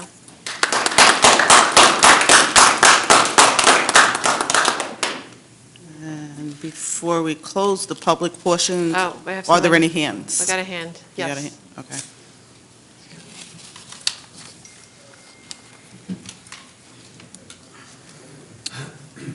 Thank you. My name is Scott Salmon. I am a lawyer with the law firm of Jardim, Meisner, and Susser. I'm sorry to change the subject here, but I'm here to talk about Ordinance 06. That was from the Caskin property that was tabled earlier tonight. I was planning on speaking then, but obviously it was tabled before there was a public discussion. I'm here on behalf of Robert Archibald, who is a resident of Bayonne, who is suing the city over its refusal to allow the public to comment on the original proposal that was supposed to be up for debate last month.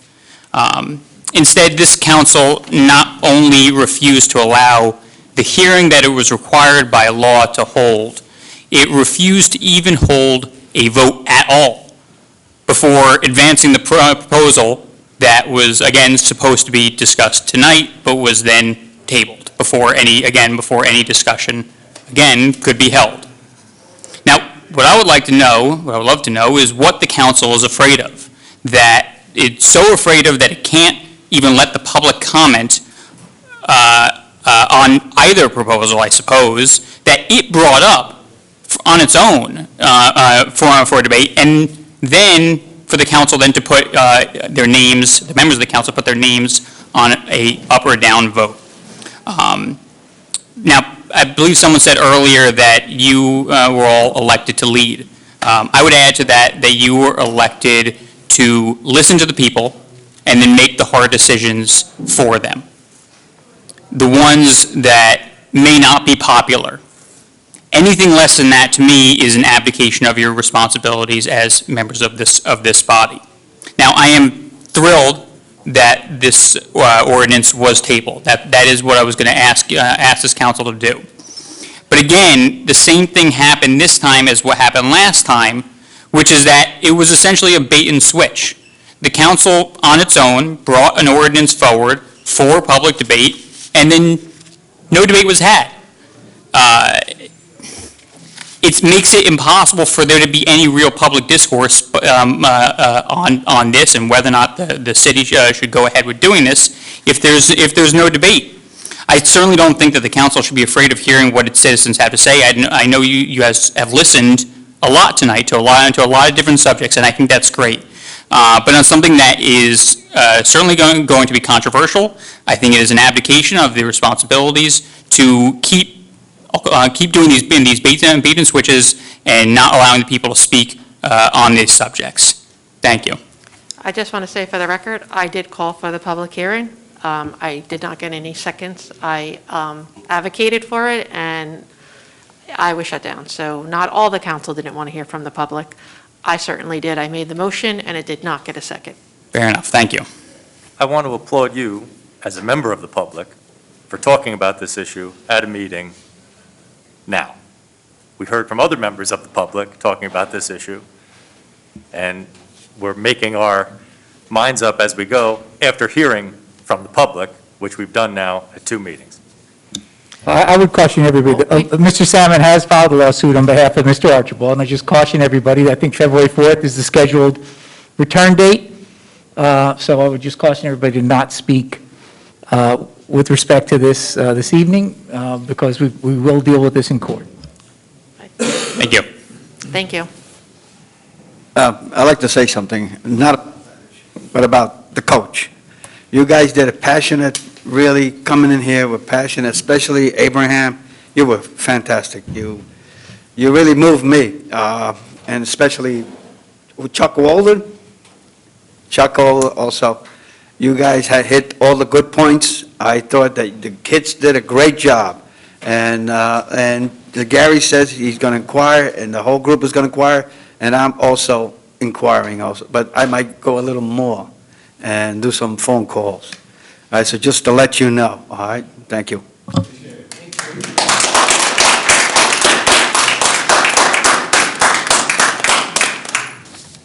Are there any other speakers online? Council President, can I ask, am I up? As a resident? I can ask for If it's a resident, I don't know. I didn't know. She can.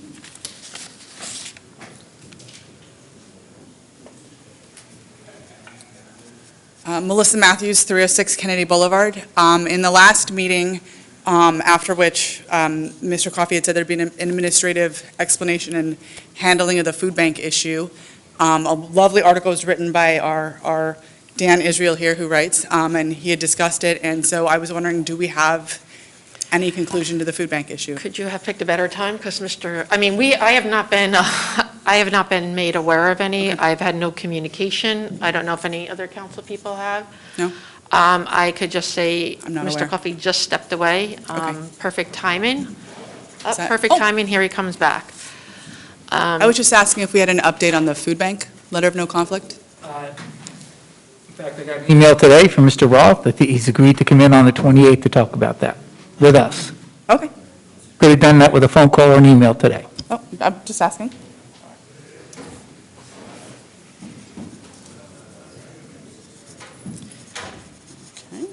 John, is there any hands raised online? No hands raised online. Okay, we're moving forward. Woo-hoo. 010 is an ordinance for introduction, and it is an ordinance of the City of Bayonne, County of Hudson, State of New Jersey, approving and authorizing the execution of a reimbursement agreement by and between the City of Bayonne and 6 Commerce Street Urban Renewal LLC. I'm going to, So moved. and a second? Neil second, I don't know if you heard.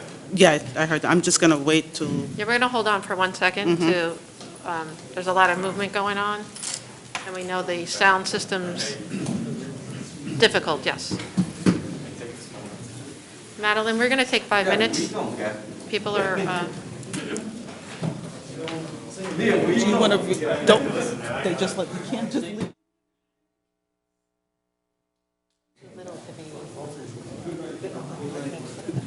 Okay.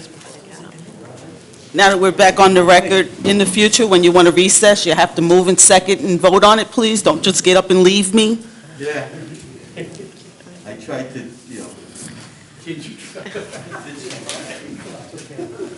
Couldn't try when everybody Let's was blame, gone. let's blame Sal.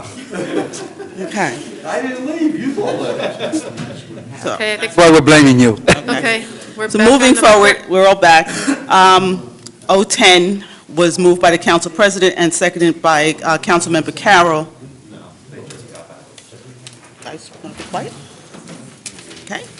And given the, fixing Wednesday, February 16th, in the Dorothy Harrington Council Chambers as a time and place for public hearing and final passage. And on that resolution, Mr. Carroll. Aye.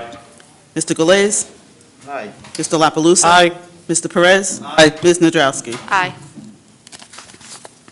11 is an ordinance of the City of Bayonne, County of Hudson, State of New Jersey, approving and authorizing the execution of a reimbursement agreement by and between the City of Bayonne and 7 Hook Road Urban Renewal LLC, and a resolution fixing Wednesday, February 16th, in the Dorothy E. Harrington Council Chambers as a time and place for a public hearing and final passage. It's moved by Councilmember Perez. Ms. Nadrowski, will you second? Second.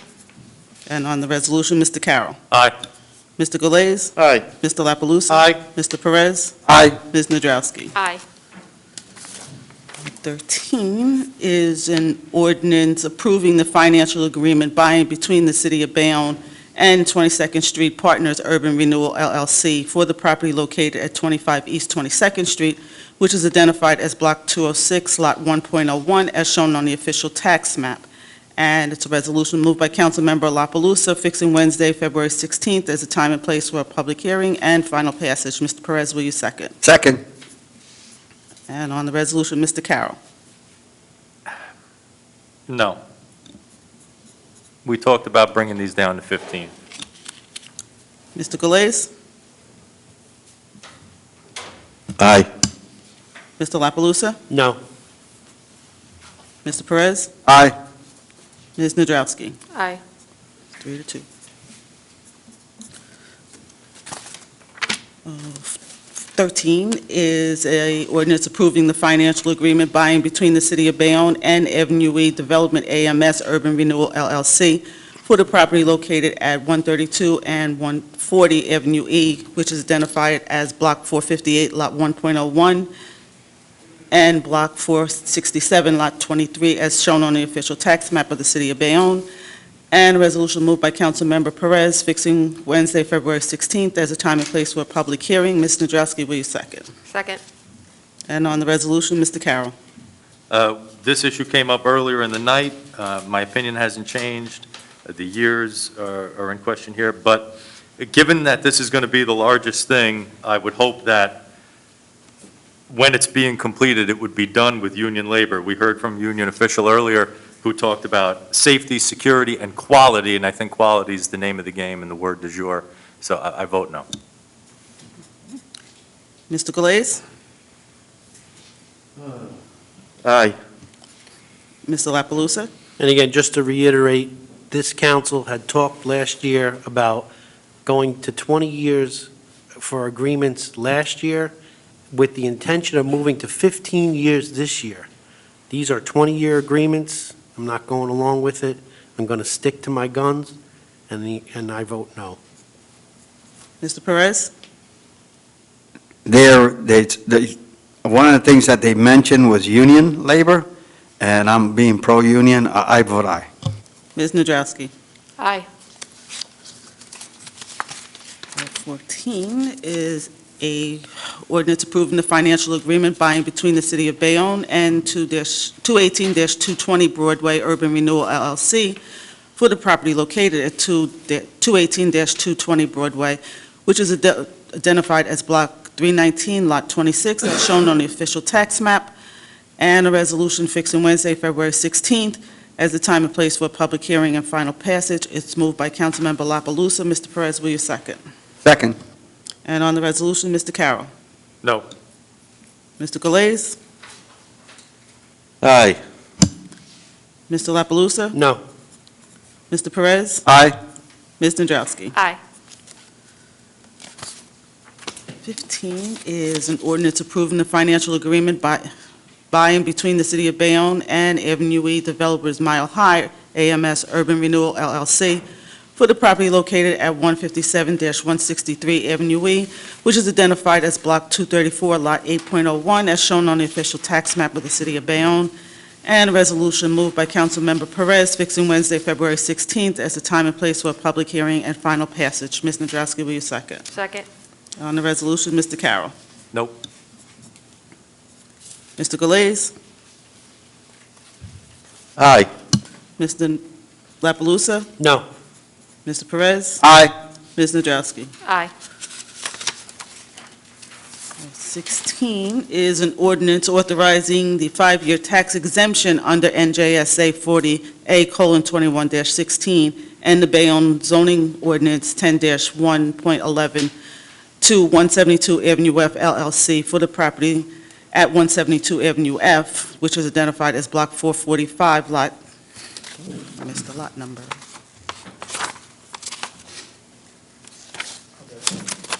I don't have the lot number. It is lot number 6, as shown on the official tax map of the city. And a resolution fixing Wednesday, February 16th, as a time and place for a public hearing and final passage. It's moved by Councilmember La Palusa. Ms. Nadrowski, will you second? Second. And on that resolution, Mr. Carroll. Aye. Mr. Galais. Aye. Mr. La Palusa. Aye. Mr. Perez. Aye. Ms. Nadrowski. Aye.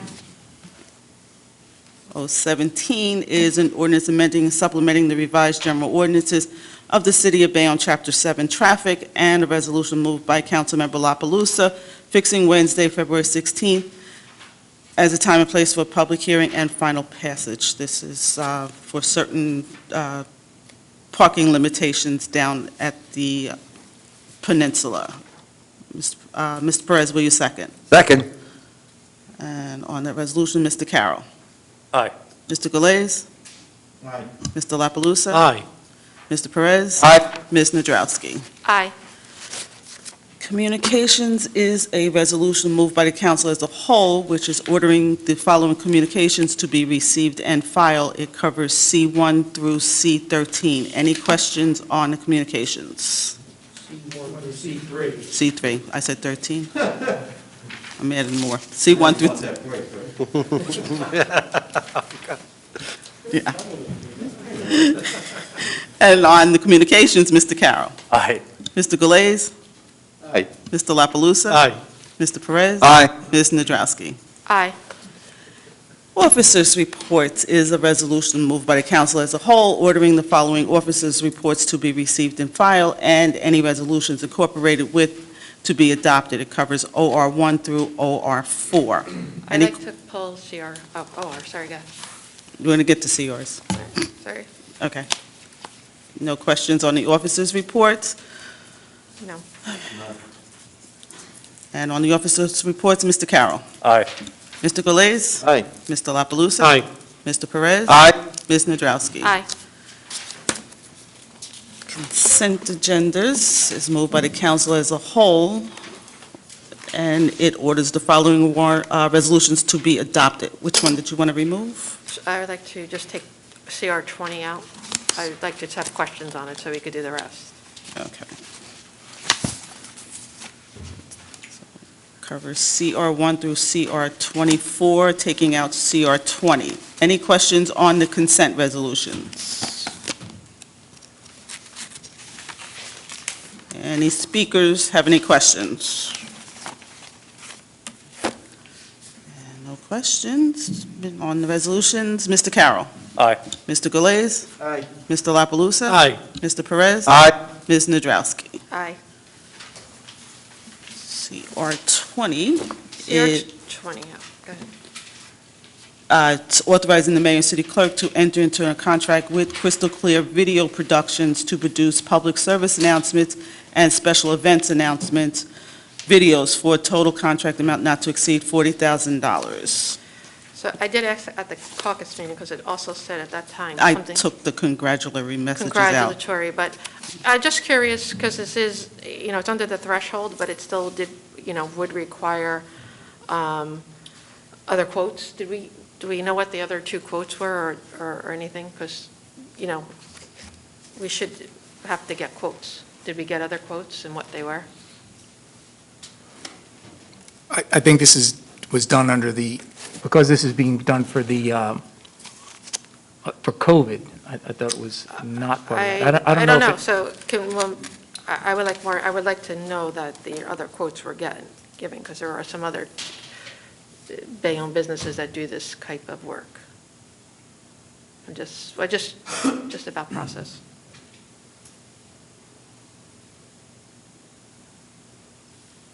I don't know the answer to that question. Do we know where this company is from? They're from Bayonne. They're from also. Bayonne. But I'm just asking, did we follow procedure and get other quotes? It required two quotes, or additional quotes. I think it has to be at least two. Three altogether, two others. So I'm asking, were there additional quotes gathered for this? Or was it just given? I don't know. So the option would be to pull it until we get the answer. Yeah, we're like, We don't know that it went out for bid. it We didn't know go it out for didn't, bid. It's did not not a go bid. out for bid. It's No, not it's a a bid. quote. You seek quotes for it. Did you receive quotes? No, that would be purchasing. So I don't understand, you're saying there were two other? No, there Right? should be. No. I'm asking, was Oh. the process followed? Was this just given, or was Oh, I there thought you quotes? said there was. Was there Okay. quotes requested? I don't know. I'll find that out. So we'll- So I would You want to table that? table We'll that pull it and until we get the answer. moving forward. R1 is authorizing the mayor and city clerk to enter into an agreement with Royal Printing Services for printing services in connection with the municipal election to be held May 10th and any runoff election to be held June 13th, which includes the layout and design of all the election materials. It's moved by Councilmember La Palusa. Mr. Perez, will you second? Second. And on the resolution, Mr. Carroll. Aye. Mr. Galais. Aye. Mr. La Palusa. Aye. Mr. Perez. Aye. Ms. Nadrowski. Aye. R2 is awarding the contract for the bell and clock tower improvements at the Francis G. Fitzpatrick Park to Piserno Giordano Construction for a contract amount not to exceed $255,275, although on your agenda it has $250. Move it. Second. And on that resolution, Mr. Carroll. Aye. Mr. Galais. Aye. Mr. La Palusa. Aye. Mr. Perez. Aye. Ms. Nadrowski. Aye. R3 is awarding the contract for the rental of heavy-duty equipment to Control Services, Bayonne, New Jersey, for a contract amount not to exceed $50,000 for the total of 3 years commencing January 1 through December 31st, 2025. I just have a question on this, because there's the one where it says, all right, so Jay's using legal terms. What is, No, now for then. yeah, It means we're retroactively authorizing the extension of the pre-existing contract from July 31st to December 31st. so is this one contract or two? Well, this is authorizing the one going forward from January 1st to December 31st, and authorizing the extension of the pre-existing one, contract CY 16-058. Was it 078? 078, okay. To December 31st. That one didn't end on a year end. It ended on June 30th of 2021. Who'd like to move it? Move. And a second? You have a question on this? There's a question. I just was wondering what the term. Apologies, I got to put on my union hat. I heard heavy equipment. Is this something that went out to bid? Yes. It did? Okay, was there, I was just curious about that being, we have a lot of union shops in the area that do provide heavy equipment, so. It was out to bid. We've bid it out in the past. It's a limited number of people that submit on these things. In fact, I don't recall We this only ever. had one bid. Yeah, I don't recall this ever getting more than one bid. Okay. All right, I appreciate it. Who would like the second? Second. And on the resolution, Mr. Carroll. Aye. Mr. Galais. Aye. Mr. La Palusa? Aye. Mr. Perez? Aye. Ms. Nadrowski? Aye. R4 has been withdrawn. R5 is approving the emergency temporary budget number 1 in the calendar year 2022 municipal budget. Move it. Second. And on the resolution, Mr. Carroll. Aye. Mr. Galais? Aye. Mr. La Palusa? Aye. Mr. Perez? Aye. Ms. Nadrowski? Aye. R6 is authorizing the execution of a redevelopment agreement with Denoy Residence LLC for the property located at 1099-1105 Avenue C and 66-68 West 54th Street, which is identified as Block 34, lots 26, 27, 28, 29, and 30. And it's moved by Councilmember La Palusa. Mr. Perez, will you second? Second. And on the resolution, Mr. Carroll. Aye. Mr. Galais? Aye. Mr. La Palusa? Aye. Mr. Perez? Aye. Ms. Nadrowski? Aye.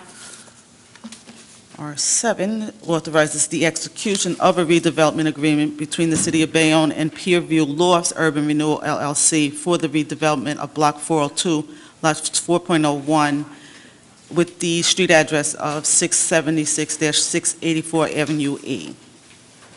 Move it. And a second. And on the resolution, Mr. Carroll. Aye. Mr. Galais. Aye. Mr. La Palusa? Aye. Mr. Perez? Aye. Ms. Nadrowski? Aye. R8 is adopting a area in need of redevelopment study for the property located at 455-461 Avenue C, which is identified as Block 219, Lot 24.01, as a non-condemnation area, redevelopment area, and authorizing the planning board to prepare a redevelopment plan for the consideration by the municipal council. So moved. Second. And on the resolution, Mr. Carroll. Aye. Mr. Galais. Aye. Mr. La Palusa? Aye. Mr. Perez? Aye. Ms. Nadrowski? Aye.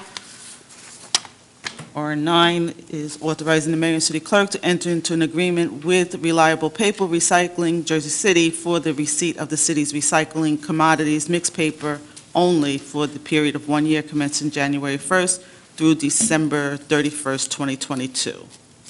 Move it. Second. And on that one, Mr. Carroll. Aye. Mr. Galais. Aye. Mr. La Palusa? Aye. Mr. Perez? Aye. Ms. Nadrowski? Aye. R10 is authorizing the agreement with Sims Municipal Recycling, Jersey City, New Jersey, for the receipt of the city's recycling commodities, commingled recycling, which includes glass, metal cans, and plastic for a period of 1 year commencing January 1st through December 31st, 2022. Move it. Second. On that resolution, Mr. Carroll. Aye. Mr. Galais. Aye. Mr. La Palusa? Aye. Mr. Perez? Aye. Ms. Nadrowski? Aye. And R11 is adopting the cash management plan for calendar year 2022. It's moved by Councilmember La Palusa. Mr. Carroll, will you second? Second. And on the resolution, Mr. Carroll. Aye. Mr. Galais. Aye. Mr. La Palusa? Aye. Mr. Perez? Aye. Ms. Nadrowski? Aye. And that is the end of our agenda. We have no Motion add-on. to adjourn. And on the motion to adjourn, Mr. Carroll. Aye. Mr. Galais. Aye. Mr. La Palusa? Aye. Mr. Perez? Aye. Ms. Nadrowski? Aye.